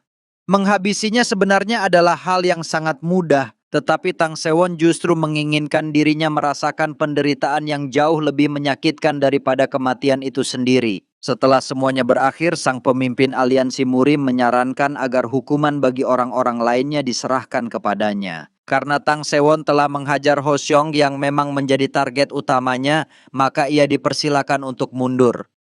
Jin Hak menegaskan bahwa ia sendiri akan memberikan hukuman yang setimpal sesuai dengan aturan yang berlaku. Tang Sewon pun memberikan penghormatan dengan sikap tenang. Fakta bahwa sang Sword Emperor telah mengabaikan kelancangannya hari ini membuatnya memilih melakukan hal yang sama tanpa memperpanjang persoalan. Saat Tang Sewon hendak meninggalkan tempat itu, Jin Hak tiba-tiba mengungkapkan bahwa dirinya akan mengunjungi Klantang setelah seluruh kekacauan ini diselesaikan.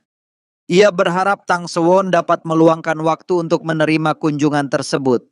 Mendengar itu, Tang Sewon tentu saja tidak keberatan. Bahkan dengan nada ringan ia menyatakan bahwa sang Sword Emperor selalu dipersilakan menikmati secangkir teh di klannya. Di wilayah Sichuan berdiri sebuah gunung yang dikenal dengan nama Gunung Tang, sekaligus menjadi asal-usul nama sebuah klan yang pernah berdiri dengan penuh kebanggaan. Namun reputasi klan Tang tak lagi mampu bertahan seperti dulu.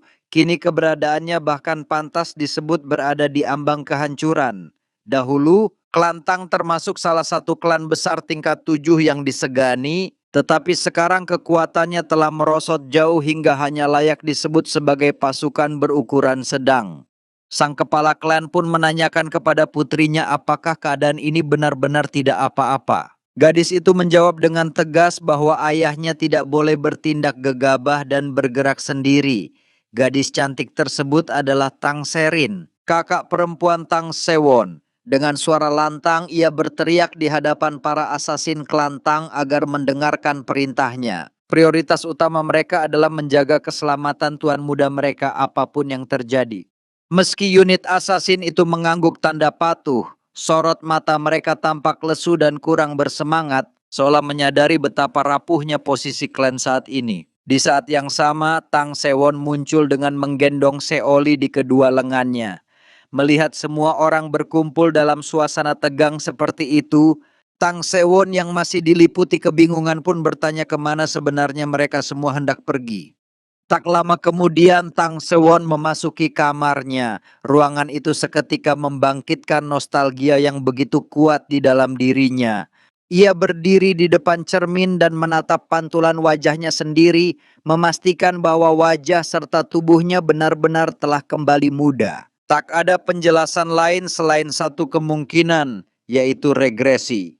Namun ingatannya kembali pada saat-saat menjelang kematiannya, ketika sang Raja Iblis Surgawi merapalkan mantra aneh sambil mengucapkan kata-kata untuk bertemu kembali. Situasi ini jelas menyisakan banyak tanda tanya. Apakah sejak awal sang Raja Iblis Surgawi telah merencanakan semuanya? Walau Tang Sewon belum memahami apa sebenarnya rencana iblis itu, satu hal yang pasti baginya adalah ia akan memastikan sang Raja Iblis menyesal. Di kehidupan kali ini hasil akhirnya tidak akan sama seperti sebelumnya. Tanpa membuang sedikit pun waktunya, Tang Sewon segera menuju perpustakaan klan, tempat di mana seluruh kitab bela diri klan Tang disimpan. Namun dari sekian banyak buku yang ada, perhatiannya justru tertuju pada catatan seni kerajinan logam milik klannya. Warisan khusus yang diturunkan kepada para pandai besi klan Tang. Di kehidupan sebelumnya, Tang Sewon berkali-kali memaksakan kondisi tubuhnya untuk berlatih seni bela diri. Namun hasilnya selalu sama, yaitu kegagalan dalam sirkulasi energi. Hingga pada akhirnya, ia mempelajari seni penguatan energi emas yang sejatinya diciptakan untuk membantu pekerjaan para blacksmith. Seni ini memiliki keunggulan khusus, yakni mampu mengaktifkan serta mempercepat kekuatan regeneratif tubuh. Namun sayangnya energi emas tersebut bukanlah seni bela diri yang dirancang untuk mengakumulasi energi dalam. Tidak pernah ada catatan tentang seseorang dengan dantian rusak yang berhasil menggunakan teknik peningkatan energi dalam secara normal. Sejak lahir, inti energi Tang Sewon memang sudah cacat dan tidak mampu menerima seni penambahan energi dari luar, baik melalui latihan maupun metode penyerapan, karena tubuhnya menganggap energi tersebut sebagai racun. Oleh sebab itu, Tang Sewon tidak memiliki pilihan lain selain melangkah maju dengan seni energi emas yang memang dikhususkan bagi para pandai besi. Di mata dunia murim, seni penguatan energi emas hanyalah teknik rendahan yang kerap dipandang sebelah mata. Namun justru dari sanalah Tang Sewon memperoleh fondasi yang memungkinkannya menciptakan artefak-artefak terhebat sepanjang masa. Selain itu, ia juga mempelajari energi pembalik surga, sebuah teknik yang berasal dari seni bela diri Raja Iblis dan menjadi sumber kekuatan tambahan baginya. Kini Tang Sewon menyadari bahwa dirinya harus berlatih untuk memaksimalkan kondisi tubuhnya dan kali ini ia bertekad untuk benar-benar memperbaikinya. Tanpa henti, ia terus melakukan penguatan energi dengan menggabungkan seni energi khas blacksmith klan Tang serta energi warisan yang pernah diturunkan Raja Iblis kepadanya. Setelah berjuang keras sepanjang malam, Tang Sewon akhirnya berhasil menghubungkan seluruh meridian tubuhnya dengan inti energi bagian atas. Meski ia tetap tak mampu menggunakan energi pada inti bagian tengah, membuka inti energi atas saja sudah merupakan pencapaian yang luar biasa. Bahkan kini kondisinya telah memasuki fase stabil. Energi emas miliknya telah mencapai tingkat bintang 5, sementara energi iblis pembalik surga masih berada di kisaran bintang 1. Sejak awal, kedua seni ini memang bergantung pada kekuatan inti energi bagian atas serta inti energi bawaan. Dan kali ini, Tang Sewon berhasil melakukannya dengan sempurna. Melalui perpaduan dua metode tersebut, jumlah energi inti bawaannya dapat ditingkatkan secara signifikan, sebuah cara yang pasti tak akan dipercaya oleh siapapun di dunia murim. Tang Sewon tertawa puas karena kini ia bisa menggunakan energi intinya sesuka hati tanpa perlu khawatir tubuhnya terluka, jiwanya terbakar, atau usianya terkikis akibat penggunaan paksa seperti di kehidupan sebelumnya. Tak hanya itu, ia bahkan mampu menyegel aliran energi tersebut sehingga tidak seorang pun dapat merasakannya dari luar. Namun latihan intens ini membuat seluruh pakaiannya berbau menyengat akibat kotoran dan energi yang keluar bersama keringat. Setelah berganti pakaian, rasa penasaran Tang Sewon kembali muncul. Ia masih belum menemukan alasan yang benar-benar masuk akal mengapa belati tak berwujud miliknya bisa ikut beregresi bersamanya. Di tengah pikirannya yang kalut, Tang Sewon bertemu dengan seorang anak kecil yang tampak berusaha membuka pintu kamarnya. Anak itu segera meminta maaf, menjelaskan bahwa dirinya tidak berniat masuk sembarangan, melainkan diperintahkan oleh kepala klan untuk memanggil Tang Sewon ke aula utama. Karena keadaannya mendesak, ia terpaksa menerobos masuk. Dengan suara lembut, Tang Sewon meminta anak itu untuk tenang, mengatakan bahwa ia tidak marah sama sekali. Jika tidak salah namanya adalah Jang Il, dan anak itu pun mengangguk membenarkannya. Namun Jang Il justru tampak semakin bingung ketika tuan mudanya tersenyum sambil berkata bahwa dirinya senang bisa bertemu kembali dengannya. Tanpa membuang waktu lagi, Tang Sewon segera melangkah menuju aula pertemuan. Bahkan sebelum pintu dibuka, suara keributan dari dalam sudah terdengar dengan jelas. Saat ia mendorong pintu dan masuk ke ruangan itu, perhatian semua orang seketika tertuju padanya, sebab Tuan Muda Kelantang akhirnya datang sebagai orang terakhir. Dari manapun dipandang, sebagian besar petinggi Kelantang tampak tidak menyukainya, bahkan ada yang terang-terangan mengabaikan kehadirannya. Namun Tang Sewon berjalan begitu saja melewati mereka tanpa menoleh sedikit pun. Meski raut wajahnya terlihat tenang, sebenarnya hatinya dipenuhi dendam dan amarah yang menggelegak. Di matanya, kebanyakan petinggi klan yang hadir di ruangan ini hanyalah sampah tak berguna. Karena ketidakbecusan serta lemahnya loyalitas merekalah, ayahnya pada akhirnya harus menemui ajal yang tragis. Tang Sewon kemudian melangkah ke depan berlutut dan memberi hormat kepada kepala kelantang. Dengan suara lantang dan tegas, ia menyatakan bahwa Tuan Muda Klan telah datang memenuhi panggilan. Untuk sesaat, Tang Sewon menundukkan wajahnya, berusaha menyembunyikan gejolak emosi yang hampir meledak.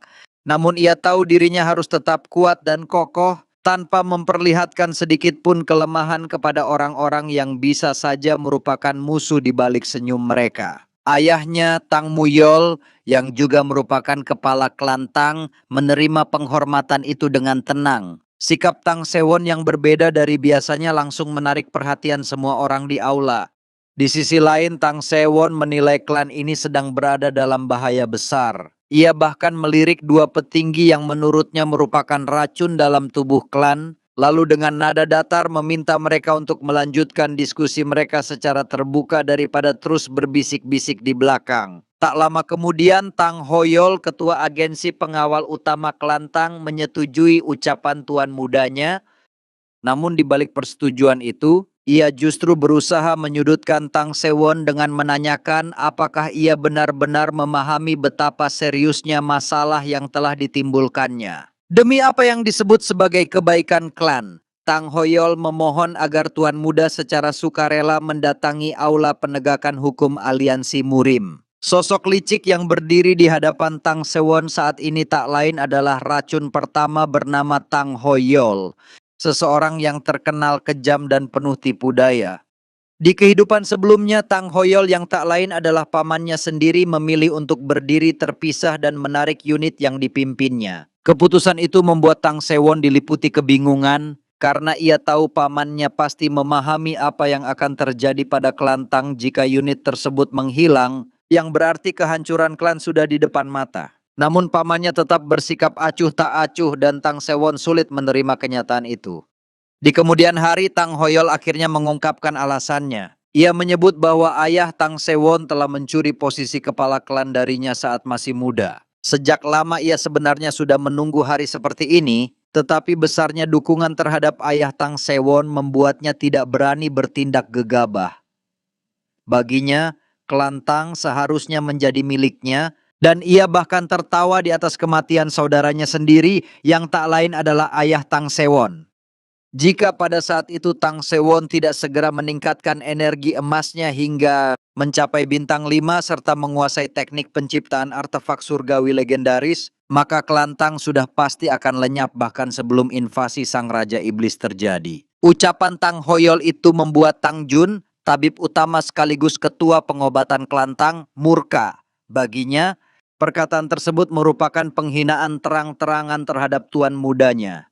Semua orang tahu bahwa siapapun yang diseret ke aula penegakan hukum aliansi Murim tidak pernah kembali dengan selamat. Lalu mengapa Tang Hoyol justru ingin membiarkan tuan muda mereka pergi ke sana dan apa sebenarnya maksud di balik kata-katanya tadi? Tang Hoyol memahami kemarahan itu dan ia sendiri sebenarnya enggan membiarkan Tang Sewon pergi ke aula tersebut. Namun menurutnya, hanya itulah satu-satunya cara agar Kelantang masih bisa bertahan. Ia kemudian bertanya kepada kepala pelayan di sampingnya, apakah masih ada kekuatan yang bersedia berpihak pada Klantang jika perang melawan sekte King Cheng benar-benar pecah?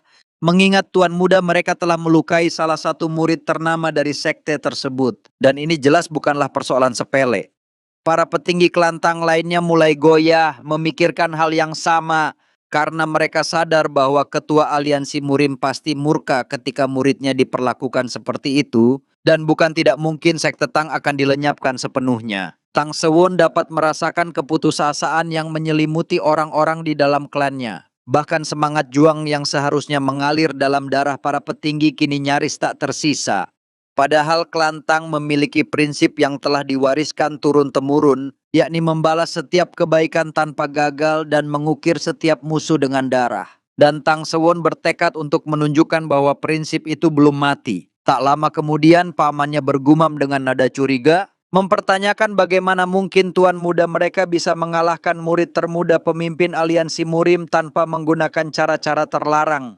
Mendengar itu, Tang Sewon menjawab dengan tenang bahwa pamannya seharusnya tidak menanyakan hal semacam itu. Sebagai seorang tetua sekaligus panutan, mengapa justru berpikiran sesempit ini? Ucapan tersebut langsung memicu amarah Tang Hoyeol, karena menurutnya ini bukan waktu untuk bercanda, mengingat Tang Sewon telah menyeret Klantang ke dalam bahaya yang sangat besar. Tang Hoyeol memang tidak tahu bagaimana Tang Sewon mengalahkan Hoseong, tetapi dengan berpura-pura marah sambil memancarkan tekanan energi dari ranah puncaknya, ia yakin Tang Sewon tidak akan mampu bertahan. Namun yang terjadi justru di luar dugaan. Tang Sewon tetap berdiri dengan tenang, sama sekali tidak terpengaruh, seolah tekanan itu tak berarti apa-apa. Pemandangan itu mengejutkan Tang Hoyeol dan menunjukkan bahwa ada sesuatu yang jelas telah berubah pada diri Tang Sewon. Di saat itulah kepala sekte Klantang akhirnya angkat suara dan memerintahkan semua orang untuk diam. Ia ingin mendengar sendiri alasan Tang Sewon melawan Hoseong dan bagaimana caranya mengalahkan murid aliansi Murim tersebut. Bagaimanapun juga, penjelasan itulah yang ditunggu semua orang dan tidak ada lagi yang perlu disembunyikan. Mendengar permintaan itu, Tang Sewon justru tertawa kecil. Karena sejak awal memang berniat menjelaskan semuanya tanpa meninggalkan satupun detail sekecil apapun. Namun di tengah penjelasan itu, pamannya kembali murka. Baginya mempertaruhkan nyawa dengan murid aliansi Murim hanya karena persoalan sepele bukanlah sebuah penjelasan yang layak. Ia menuduh Tang Sewon telah melemparkan seluruh Klantang ke dalam jurang maut dan mempertanyakan bagaimana mungkin tuan mudanya masih bisa berdiri tanpa rasa malu, bahkan tanpa sedikit pun rasa bersalah. Mendengar tudingan itu, Tang Sewon justru balik bertanya dengan suara tenang namun tajam, apa sebenarnya arti Klantang di mata pamannya? Jawaban itu jelas bukanlah hal yang ingin didengar olehnya, bahkan justru semakin menyulut amarahnya. Bagi Tang Sewon, setiap anggota keluarga adalah pilar utama dalam klan, tanpa pengecualian dan tanpa memedulikan rencana atau bencana apapun yang menghadang di masa depan. Setiap anggota klan Tang wajib saling melindungi, bahkan jika nyawa mereka sendiri harus dijadikan taruhan. Ucapan itu membuat banyak orang terkejut, karena kata-kata tersebut pernah mereka dengar sebelumnya, diucapkan langsung oleh kepala klan terdahulu. Dengan suara lantang dan tegas, Tang Sewon menyatakan bahwa mereka tidak perlu ragu untuk mengorbankan nyawa demi melindungi anggota klan ini. Karena itulah filosofi sejati klan Tang yang diwariskan turun-temurun. Ia pun menantang semua orang di aula, menanyakan apakah ada yang merasa keberatan dengan prinsip tersebut. Apakah ia harus berdiam diri dan menutup mata saat Seoli dilecehkan oleh orang tak berguna seperti itu? Situasi ini membuat Tang Hoyeol semakin terpojok, hingga akhirnya ia mengalihkan pembicaraan dengan menuntut penjelasan atas kecurigaannya bahwa Tang Sewon telah menggunakan seni bela diri terlarang. Untuk menjawab keraguan tersebut, Tang Sewon dengan tenang mengeluarkan belati miliknya. Ia menegaskan bahwa dirinya hanya menggunakan dua senjata itulah untuk mengalahkan lawannya, dan tidak ada satupun hal yang perlu dicurigai. Namun alasan itu jelas dipandang sebelah mata oleh sebagian orang yang masih menuntut penjelasan lebih rinci. Tanpa ragu, Tang Sewon pun menambahkan bahwa ia menggunakan inti energi dalam bawaannya sendiri untuk menjadi lebih kuat demi melindungi Seoli. Mendengar itu, bisik-bisik langsung memenuhi aula karena tindakan tersebut dinilai terlalu nekat. Menggunakan inti energi bawaan berarti mempertaruhkan usia, bahkan bisa berujung pada penyakit parah atau kematian perlahan. Melihat reaksi mereka, Tang Sewon justru tersenyum tipis. Baginya, semua pertanyaan pamannya telah terjawab dengan jelas, dan tidak ada lagi hal yang perlu dikhawatirkan. Namun pria itu tetap sulit mempercayai bahwa tuan mudanya benar-benar menggunakan inti energi bawaan untuk memenangkan pertarungan, terlebih karena Sewon kini berdiri di hadapannya dalam kondisi yang tampak sepenuhnya normal. Menanggangannya pun tenang, tanpa sedikit pun tanda luka fatal atau kerusakan serius. Menanggapi keraguan tersebut, Sewon kembali menjelaskan bahwa pemimpin aliansi Murim sendiri bersama mantan ketua sekte Emei telah muncul secara langsung dan memeriksa tubuhnya. Pernyataan itu justru membuat Tang Hoyol semakin muak karena baginya tokoh sebesar itu tak mungkin repot-repot melakukan pemeriksaan semacam itu, sehingga ia menuduh Tang Sewon berhenti membual dan mengarang cerita. Pada saat yang sama, suasana aula mendadak berubah ketika seseorang tiba-tiba menerobos masuk ke tempat pertemuan dengan wajah panik, menandakan adanya masalah yang sangat genting. Orang itu hendak melaporkan bahwa pemimpin aliansi Murim telah tiba di gerbang klan, namun sebelum kata-katanya selesai, sosok tersebut sudah muncul di dalam aula dengan kecepatan yang hampir mustahil diikuti mata. Energi yang dipancarkannya membuat seluruh hadirin terkejut dan tercekat, karena sosok yang berdiri di hadapan mereka adalah figur termasyhur yang namanya mengguncang dunia Murim. Tak hanya itu, Sang Sword Emperor sama sekali mengabaikan kerumunan, melangkah lurus menghampiri Tang Sewon, lalu dengan nada tenang menanyakan keadaannya seolah mereka telah lama saling mengenal. Di tengah kebingungan yang menyelimuti aula, kepala kelantang segera bangkit dan memberi salam hormat kepada sang pemimpin Murim, mengungkapkan betapa terhormatnya ia atas kunjungan tersebut. Ia pun menyampaikan permohonan maaf karena tidak dapat menyambut dengan layak, bahkan tidak sempat menyiapkan jamuan yang pantas. Namun sang pemimpin Murim dengan santai meminta Tang Muyol untuk mengabaikan segala formalitas, mengingat kedatangannya dilakukan tanpa sepengetahuan pihak luar. Tang Muyol pun memahami maksud tersebut dan mengucapkan terima kasih atas pengertian serta penerimaan permohonan maaf tulusnya. Dengan demikian, ia benar-benar mengesampingkan etika resmi yang seharusnya dijalankan, bahkan tidak mempermasalahkan tindakan sang pemimpin Murim yang masuk ke aula pertemuan tanpa pemberitahuan sedikit pun. Meski dirinya adalah pemimpin aliansi Murim, ucapan kepala klan tersebut justru membuat Tang Hoyol bereaksi dengan cepat. Menurutnya, kepala klan Tang tidak seharusnya berkata demikian karena kunjungan ini merupakan kehormatan yang sangat besar bagi klan Tang. Ia pun maju selangkah, mewakili ketua klannya untuk menyampaikan permohonan maaf, sekaligus memperkenalkan dirinya sebagai ketua pengawal klan Tang. Namun alih-alih mendapatkan sambutan hangat, sang pemimpin Murim justru menatapnya dengan sorot mata tajam yang dingin, seolah jelas-jelas menunjukkan ketidaksukaan meski ia telah bersikap sopan. Tak hanya itu, sang Sword Emperor secara langsung memintanya untuk tidak ikut campur dalam pembicaraan ini.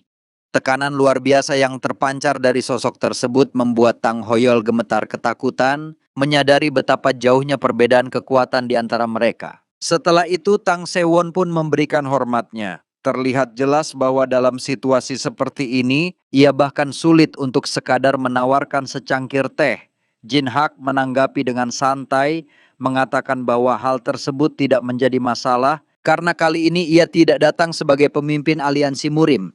Mengingat seluruh petinggi kelantang telah berkumpul di aula, ia ingin menegaskan satu hal secara terbuka dan benar saja. Sosok termasyhur seperti Jin Hak justru menundukkan sikapnya dan menyampaikan permohonan maaf atas insiden yang terjadi baru-baru ini. Atas nama aliansi Murim serta faksi ortodoks, ia dengan tulus meminta maaf kepada kepala kelantang. Ia mengakui kelalaiannya dalam menerima murid, bahkan gagal mendidik Hoseong sebagai simbol kebajikan yang seharusnya dijunjung tinggi. Sebagai master dari Hoseong, seluruh kesalahan itu sepenuhnya berada di pundaknya dan ia berjanji akan memberikan kompensasi yang setimpal. Namun kepala kelantang justru menunjukkan kebijaksanaan yang besar dengan menjawab bahwa pihak yang memperbaiki segalanya bukanlah kelantang, melainkan Tang Sewon sendiri yang menyelesaikan masalah tersebut tanpa bantuan klan. Oleh karena itu, Klantang tidak dapat menerima kompensasi apapun. Para petinggi klan pun hanya bisa mendengarkan keputusan ketua mereka, karena itulah satu-satunya permohonan yang dapat ia ajukan sebagai seorang ayah, yaitu memastikan bahwa insiden ini tidak diputarbalikan dan disalahartikan oleh pihak manapun. Tang Sewon dibuat takjub oleh penilaian ayahnya, karena ia sangat memahami bahwa sekte King Cheng pasti akan menyebarkan rumor palsu demi menutupi kesalahan mereka, sama seperti yang pernah mereka lakukan di masa lalu. Namun secara tegas, sang pemimpin aliansi Murim menyatakan bahwa ia sendiri yang akan memastikan sekte King Cheng tidak berani melakukan hal tersebut, bahkan tidak akan memiliki celah sedikit pun untuk menuntut apapun dari Klantang. Bagi Tang Sewon, ini adalah kesempatan yang sangat baik. Ia akan mulai menjatuhkan sekte King Cheng sedikit demi sedikit, sembari memulihkan reputasi ayahnya yang telah ternodai. Perlahan namun pasti, penilaian dunia luar terhadap Klantang pun akan ia ubah. Tak lama kemudian, sang pemimpin aliansi Murim mengatakan bahwa masih ada satu hal terpenting yang ingin ia sampaikan, sekaligus alasan utama kedatangannya ke tempat ini.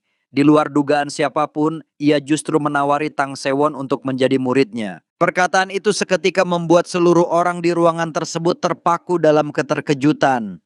Bahkan Tang Sewon sendiri seolah tidak bisa mempercayai apa yang baru saja ia dengar, karena tawaran ini sama sekali tidak pernah terlintas dalam pikirannya.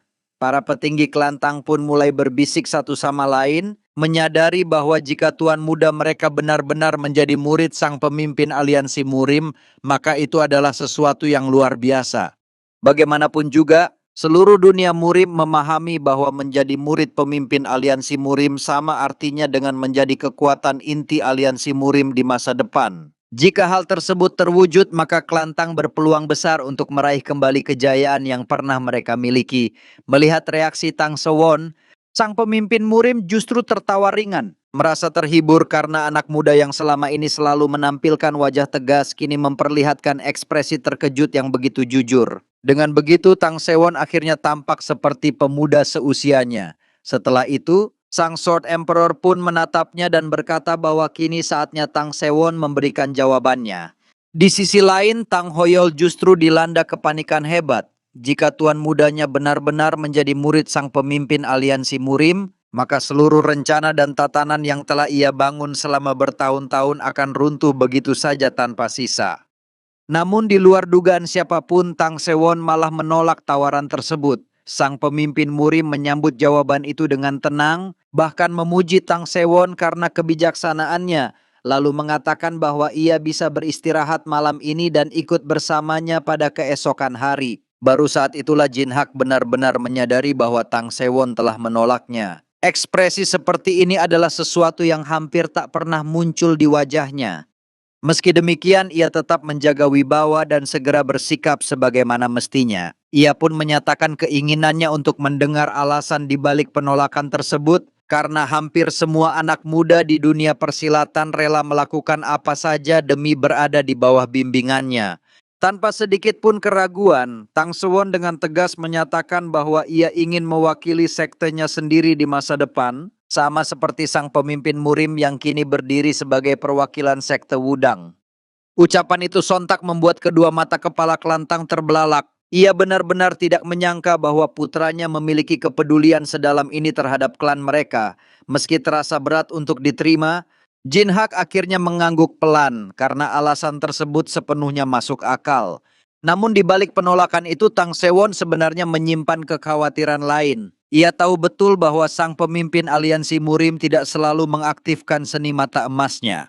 Segala bentuk keistimewaan memang terlihat menggiurkan, tetapi tubuh Tang Sewon sendiri ibarat sebuah cawan beracun. Jika suatu saat energi iblis pembalik surga yang bersemayam dalam dirinya terungkap, maka kematian akan menantinya tanpa ampun. Energi itu adalah kekuatan terlarang yang selalu disamakan dengan sumber kejahatan dan begitu diketahui, tidak akan ada ruang untuk penjelasan maupun belas kasihan.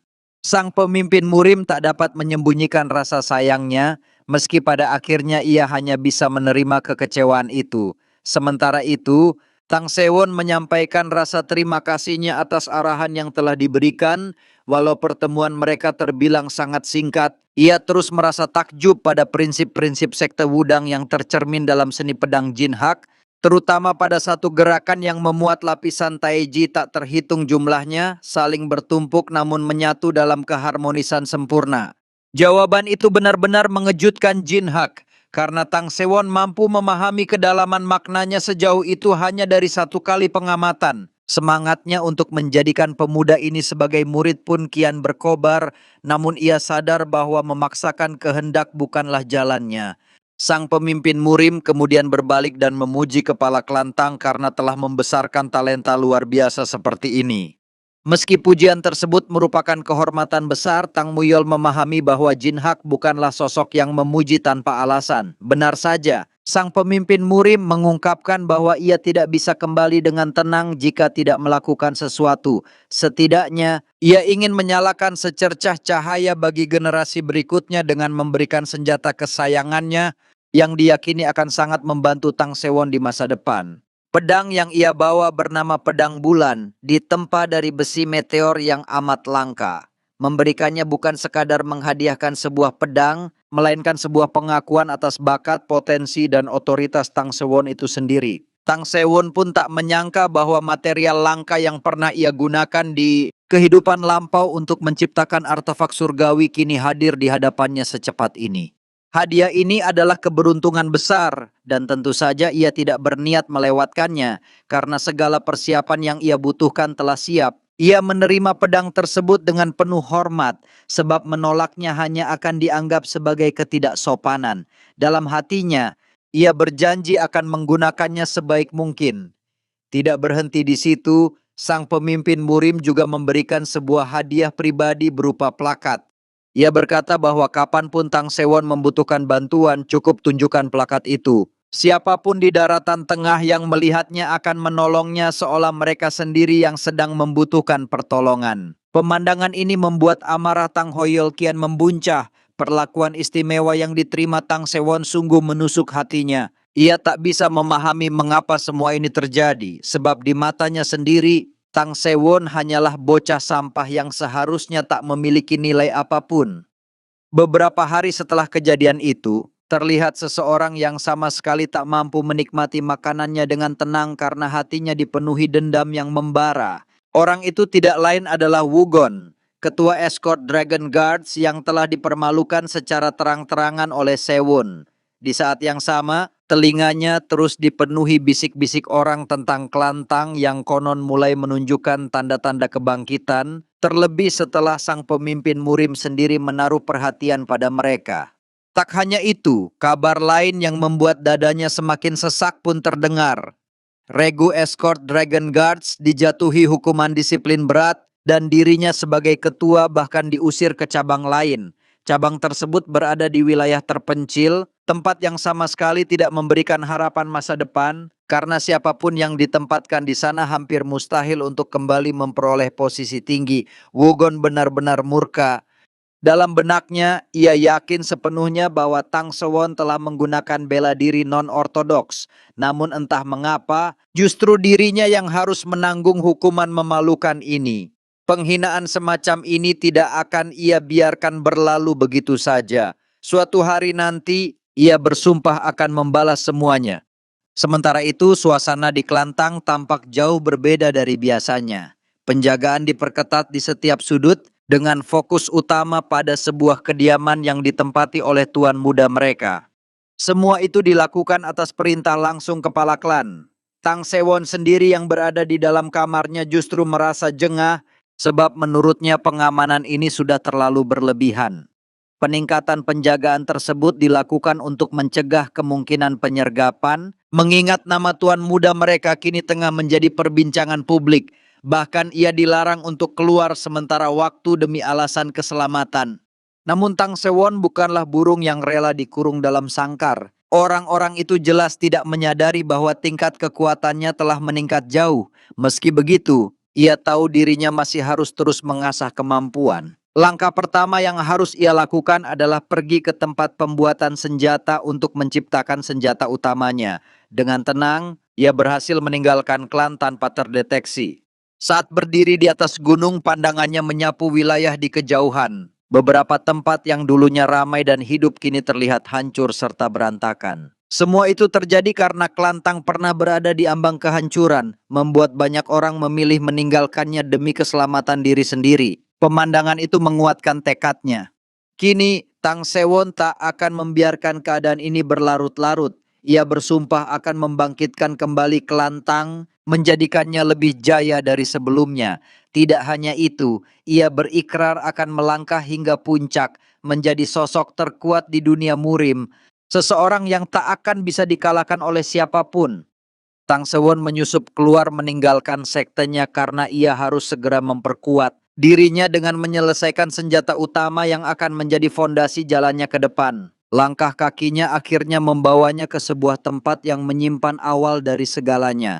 Tempat itu dikenal sebagai Aula Besi. Saat berdiri di hadapannya, Tang Sewon tanpa sadar menggenggam pedangnya dengan erat. Emosinya bergejolak hebat karena kenangan masa lalu yang menyeruak begitu saja. Namun tepat ketika hendak melangkah masuk, tiba-tiba seseorang mencegatnya sambil melontarkan pertanyaan dingin tentang keperluannya datang di tengah malam seperti ini. Tang Sewon sempat terkejut, dalam hati ia merasa benar-benar sial karena justru bertemu dengan sosok yang paling tidak ingin ia temui. Meski begitu, ia tidak bisa mengabaikan tata krama. Dengan tenang, ia memperkenalkan dirinya sekaligus memberikan penghormatan kepada orang yang berdiri di hadapannya, sang penguasa Aula Besi. Tang Sewon tahu betul bahwa sosok ini bahkan tidak bisa dikendalikan oleh ayahnya sendiri yang merupakan kepala klan. Ia adalah tetua paling agung di klan Tang, seorang eksekutif klan yang unik karena tidak memiliki nama keluarga Tang di depan namanya. Meski terkenal dengan temperamen yang buruk dan sikapnya yang sulit ditebak, pria ini tetaplah master tertinggi bagi seluruh pandai besi Klantang. Ia dikenal dengan julukan Black Hand Artisan Gu Yongyon. Yongyon bergabung dengan Klantang berkat hubungannya dengan kepala klan terdahulu, dan sejak saat itu ia selalu menjaga posisi netral. Ia tidak pernah berpihak dalam intrik maupun konflik internal klan, menunjukkan dengan jelas bahwa ia tidak tertarik dan bahkan membenci urusan politik. Karena alasan itulah, satu-satunya kenangan Tang Sewon yang paling jelas tentang Gu Yongyon adalah keputusan pria itu untuk tinggal di luar wilayah keluarga inti klan Tang, seolah sengaja menjaga jarak dari segala kekacauan yang terjadi di dalamnya. Sosok ini telah mengabdikan seluruh hidupnya demi menciptakan artefak surgawi. Bahkan ketika Klantang berada di ambang kehancuran, dia tidak ragu untuk meninggalkan klan tersebut karena baginya sudah tidak ada lagi hal yang pantas dipertahankan. Saat itu, tanpa sepatah kata pun, dia hanya menatap Tang Sewon dengan sorot mata penuh kebencian, lalu pergi begitu saja tanpa menjelaskan alasan, tanpa mengungkapkan isi pikirannya sedikit pun. Hal itulah yang hingga kini membuat Tang Sewon terus merasa penasaran. Dia tidak mengerti mengapa Master Yongyon begitu membencinya, padahal dirinya merasa tidak pernah melakukan sesuatu yang pantas memicu amarah sebesar itu. Sebagai langkah awal, Tang Sewon pun meminta maaf karena telah mengganggunya di larut malam. Dia menjelaskan bahwa sebuah ide tiba-tiba muncul di kepalanya dan dia hanya ingin mencoba berlatih sebentar. Master Yongyon tampak memahami, lalu dengan nada datar hanya berkata agar tuan muda itu melanjutkan apapun yang ingin dilakukannya. Di dunia ini terdapat sebuah ungkapan yang cukup terkenal. Bagi seniman bela diri yang namanya telah menggema di seluruh murim, senjata bukan lagi tujuan utama melainkan sekadar alat pelengkap. Namun bagi Tang Sewon, pepatah itu tidak sepenuhnya benar. Dia telah menyaksikannya sendiri, bahkan mengalaminya secara langsung saat menghadapi Raja Iblis Surgawi, penguasa dunia di kehidupan masa lalunya. Ada artefak surgawi yang mampu melampaui batas seni bela diri itu sendiri. Dan ketika artefak semacam itu dipadukan dengan seni bela diri yang tepat, maka seseorang bisa mencapai wilayah yang nyaris tak terkalahkan. Dengan pemikiran itu, Tang Sewon mengamati satu persatu senjata yang tersimpan di aula besi. Dia cukup terkejut ketika menyadari bahwa sebagian besar senjata yang ada di sana hanyalah senjata kelas menengah. Dari sudut pandangnya, keterampilan aula besi Klantang terasa begitu menyedihkan. Kemudian dia mengambil salah satu senjata yang menurutnya masih cukup layak, dan dari sentuhan serta struktur logamnya, Dia yakin bahwa senjata itu adalah hasil karya Master Yongyon sendiri. Meski senjata tersebut sudah tergolong sangat baik dan bahkan bisa disebut sebagai mahakarya di mata kebanyakan orang, bagi Tang Sewon, hasil itu masih jauh dari kata cukup. Di masa lalu, Tang Sewon telah bekerja tanpa mengenal lelah dengan menciptakan 10 artefak surgawi yang diserahkan langsung kepada para elit kultus iblis. Padahal, bahkan tanpa senjata-senjata itu pun, para elit tersebut sudah merupakan monster yang kekuatannya sulit ditandingi. Di kehidupan ini, meski para elit itu belum memperoleh artefak buatannya, mereka tetap memiliki persenjataan bermutu tinggi, walaupun sama sekali tidak dapat dibandingkan dengan hasil karyanya. Justru karena itulah, untuk benar-benar menghancurkan para elit tersebut, Tang Sewon membutuhkan artefak surgawi yang jauh lebih kuat, lebih kejam, dan melampaui batas yang pernah dia ciptakan sebelumnya. Tidak ada waktu untuk bersantai, apalagi bermain-main di dalam klan. Biasanya, seorang pandai besi tidak akan mengenakan sarung tangan kulit berwarna hitam karena dianggap membawa pertanda buruk dan merupakan sebuah tabu. Namun Tang Sewon sama sekali tidak memedulikan hal semacam itu. Baginya, hasil akhir adalah satu-satunya hal yang menentukan nilai sebuah karya. Dengan tekad yang dingin dan fokus yang tajam, Tang Sewon mulai melebur pedang yang dianggapnya sebagai senjata terbaik di ruangan tersebut, membiarkan logamnya mencair dan bersiap untuk dilahirkan kembali dalam bentuk yang sama sekali baru. Pikirannya kemudian kembali melayang ke masa lalu, ke hari ketika Raja Iblis Surgawi telah menghancurkan kelantang hingga tak bersisa. Tang Sewon tidak pernah menyangka bahwa dirinya masih hidup, dan ketika dia tersadar, dia mendapati dirinya berada di dalam sebuah penjara. Di tengah keheningan itu terdengar langkah kaki seseorang yang perlahan mendekat ke arah selnya. Saat Tang Sewon melihat sosok tersebut, tubuhnya membeku. Orang itu adalah malapetaka hidup, pembawa kehancuran bagi seluruh dunia murim. Dialah Raja Iblis Surgawi. Tatapan makhluk itu tertuju pada pedang yang berada di tangan Tang Sewon, seolah dipenuhi ketertarikan mendalam. Banyak orang mengatakan bahwa karya semacam itu hanya bisa dicapai oleh pendiri kelantang sendiri. Namun kenyataannya, seorang anak muda berdiri di hadapannya telah berhasil menyelesaikan artefak senjata yang benar-benar menakjubkan. Dengan sisa tenaga yang dimilikinya, Tang Sewon berusaha bangkit dan dengan amarah yang membara, dia berteriak bahwa dirinya bersumpah akan menghabisi iblis di hadapannya apapun yang terjadi. Sayangnya, di hadapan penguasa absolut dunia murim itu, Tang Sewon tidak lebih dari semut. Bahkan seluruh aliansi murim pun tidak mampu menghentikan makhluk tersebut. Tekanan yang dilepaskan sang Raja Iblis begitu mengerikan hingga Tang Sewon terpaksa merangkak di tanah. Sang Lord Kultus Iblis lalu memerintahkannya untuk membuatkan senjata baginya dengan janji bahwa nyawanya akan dibiarkan hidup. Namun meski memahami bahwa dirinya bisa mati kapan saja jika sang raja menghendakinya, Tang Sewon tetap melontarkan hinaan tanpa ragu, menolak tunduk meski maut sudah berada tepat di hadapannya. Sang Raja Iblis menancapkan pedang yang digenggamnya ke tanah, menatap Tang Sewon dengan sorot mata yang seolah telah menembus jiwanya. Dari sikap dan tatapan itu dia dapat melihat dengan jelas bahwa anak muda di hadapannya sudah tidak lagi peduli pada hidupnya sendiri. Ancaman kematian tidak akan berarti apa-apa baginya. Namun sang Raja Iblis tersenyum tipis, lalu melontarkan pertanyaan yang jauh lebih kejam. Apakah Tang Sewon juga sungguh tidak peduli pada anggota klannya yang mungkin masih hidup? Mendengar itu, Tang Sewon langsung menolak mempercayainya. Dalam pikirannya kelantang pasti telah dibantai tanpa sisa. Tidak mungkin ada seorang pun yang selamat. Namun sang Raja Iblis tidak berniat berdebat atau bertele-tele. Baginya keputusan sepenuhnya berada di tangan Tang Sewon. Dengan nada tenang namun syarat keyakinan, dia menyatakan bahwa bahkan tanpa artefak legendaris sekalipun, dirinya tetap dapat menyatukan seluruh dunia murim di bawah kendalinya. Semua itu hanyalah soal waktu. Bahkan pada pertemuan berikutnya, dia akan melemparkan kepala Tang Sewon ke hadapan seluruh anggota kelantang sebelum kemudian menghabisi mereka satu persatu agar ikut menyusul ke alam baka. Ucapan itu membuat pikiran Tang Sewon bergejolak hebat. Dia telah menyaksikan sendiri kekejaman dan keganasan sang Raja Iblis, makhluk yang jelas tidak akan membiarkan musuhnya hidup. Namun di sisi lain muncul secercah kemungkinan yang tidak bisa diabaikannya.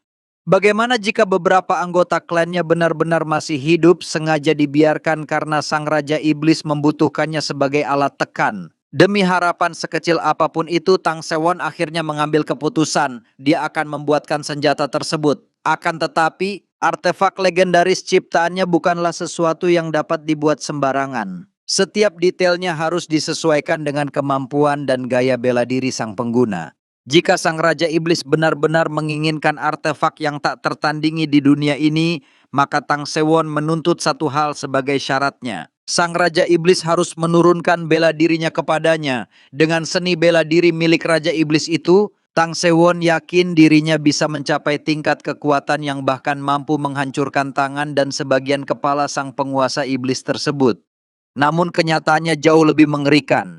Sang Raja Iblis mampu memulihkan diri seketika, seolah-olah dia sama sekali bukan manusia. Dari pengalaman itulah Tang Sewon mendapatkan gagasan baru. Kali ini dia tidak akan menciptakan senjata dalam bentuk pedang atau tombak. Dia akan membuat artefak yang jauh lebih berbahaya dan tak terduga, sebuah senjata berbentuk kain yang dapat digunakan untuk menangkis serangan sekaligus memotong musuh tanpa ampun. Artefak ini merupakan simbol dari salah satu petinggi kultus iblis, senjata mengerikan yang mampu mengiris dan memotong musuh dalam waktu singkat dengan begitu mudahnya. Seharusnya artefak ini terdiri dari 9 bagian, namun karena keterbatasan bahan, Tang Sewon hanya mampu menyelesaikan satu bagian saja. Tepat setelah itu dia merasakan kehadiran seseorang dengan niat membunuh yang begitu jelas. Sosok tersebut tampaknya telah lama mengawasinya dari kejauhan, dan ketika melihat Tang Sewon keluar meninggalkan wilayah klan, dia segera memanfaatkan kesempatan itu untuk melancarkan serangan mendadak. Namun, serangan tersebut tidak berjalan seperti yang direncanakan. Pedang milik sosok itu tiba-tiba tertahan oleh sesuatu yang tak kasat mata. Pemandangan itu membuatnya terkejut bukan main, karena dia sama sekali tidak memahami apa yang sedang terjadi. Tusukan pedangnya dihentikan oleh beberapa helai benang tipis yang nyaris tak terlihat dengan mata telanjang.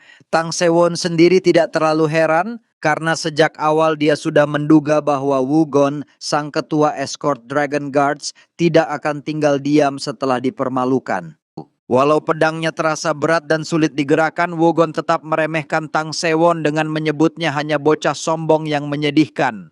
Tanpa ragu, Wugon mengalirkan energi Qi ke dalam pedangnya dengan maksud menghancurkan benang yang mengikatnya lalu menghabisi Tang Sewon. Mendengar ancaman itu, Tang Sewon justru tersenyum tipis karena Wugon sama sekali belum menyadari betapa buruk nasib yang sedang menantinya. Dan benar saja, pedang Wugon malah hancur seketika saat bersentuhan dengan benang hitam tersebut.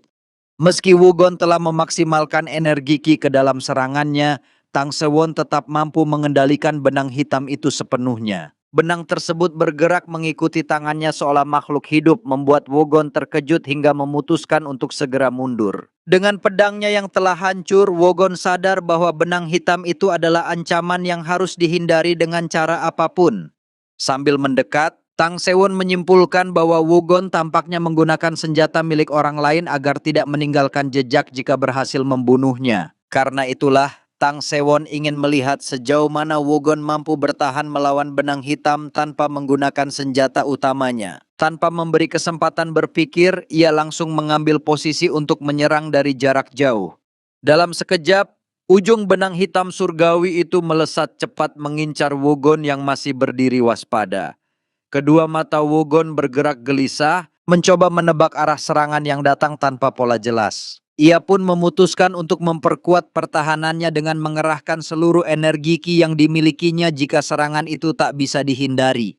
Tang Sewon dapat melihat dengan jelas rencana Wugon yang berusaha membungkus tubuhnya dengan energi demi bertahan sambil menghindar. Melihat hal itu, Tang Sewon memutuskan untuk menunjukkan seni sejati dari benang surgawi ciptaannya. Benang hitam yang semula tampak kecil justru menyatu, membentuk serangan yang jauh lebih besar dan memiliki daya hancur mengerikan. Serangan tersebut benar-benar di luar dugaan Wugon, bahkan nyaris merenggut kepalanya. Ia terpaksa bertekuk lutut menahan rasa sakit yang luar biasa setelah salah satu telinganya terpotong. Tubuhnya bergetar menahan luka, sementara rasa takut mulai menyusup ke dalam pikirannya. Tang Sewun kemudian memperingatkannya agar tidak lagi menyembunyikan jati diri dan bertarung dengan kekuatan penuh. Jika Wogon tetap menahan diri, kematian hanyalah soal waktu baginya. Mendengar itu, Wogon akhirnya mencabut pedangnya dengan niat memastikan Tang Sewon tewas malam itu juga. Wogon melesat maju dengan kecepatan tinggi, menunjukkan bahwa dirinya memang bukan petarung sembarangan di dalam aliansi Murim. Di masa lalu, ia bahkan pernah menduduki posisi penting dalam kultus iblis setelah memilih berkhianat. Keyakinannya pada kekuatannya sendiri membuatnya percaya bahwa ia masih memiliki peluang menang. Menurut pemahaman Wogon, pedang yang dilapisi energi ki sempurna hanya bisa dikalahkan oleh energi pedang lainnya. Sementara Tang Sewon bahkan belum mampu menciptakan energi pedang miliknya sendiri. Namun kenyataan sebelumnya telah membuktikan bahwa Tang Sewon bisa menghancurkan pedang pertamanya tanpa energi pedang sama sekali. Wogon yakin kali ini hasilnya akan berbeda, tetapi tabrakan senjata justru berakhir dengan tubuhnya terpental keras. Pedang kebanggaannya yang dibuat dari bahan terbaik ikut hancur dan luka dalam langsung menjalar di sekujur tubuhnya. Rasa sakit itu membuat napasnya tersengal dan keseimbangannya goyah. Benar saja, artefak benang surgawi itu bahkan bisa dibentuk menjadi sebuah tameng yang sangat kokoh. Inilah alasan utama kegagalan Wogon, karena ia sama sekali tak memahami apa sebenarnya benang itu dan bagaimana bisa berubah menjadi perisai. Dalam pertarungan ini, Tang Sewon secara tidak langsung menunjukkan bahwa ada senjata yang melampaui bela diri itu sendiri. Namun Tang Sewon belum selesai menguji kemampuannya dan berharap Wogon tidak menyerah dengan mudah. Ia kembali melesatkan serangan dan kali ini benang hitam itu menembus bahu Wogon tanpa ampun. Dengan perbedaan kekuatan yang begitu jelas, Wogon mulai diliputi ketakutan sambil menyadari bahwa Tang Sewon bukan manusia biasa, melainkan monster. Di titik ini Tang Sewon sebenarnya mengharapkan perlawanan yang lebih berarti. Wogon adalah pengawal naga yang berada langsung di bawah komando pemimpin Murim, namun kekuatannya terasa jauh dari ekspektasi. Sementara itu, Wogon sendiri terus bertanya dalam hati bagaimana mungkin seorang bocah tanpa pengalaman panjang bisa memiliki kemampuan setingkat ini. Tang Sewon kemudian memegang bahu Wogon dan memintanya agar tidak khawatir. Ia menjelaskan bahwa dirinya berniat menyerahkan Wogon ke aula penegakan hukum, bukan menghabisinya di tempat. Namun sebelum itu, Tang Sewon tetap ingin memberinya pelajaran sama seperti yang pernah ia lakukan kepada Hoseon. Ucapan itu justru membuat Wogon semakin ketakutan karena bayangan Hoseon kembali terlintas di benaknya. Hoseon dibuat cacat, kehilangan lengan, dan inti energi kinya dihancurkan. Sebuah kondisi yang lebih buruk daripada kematian.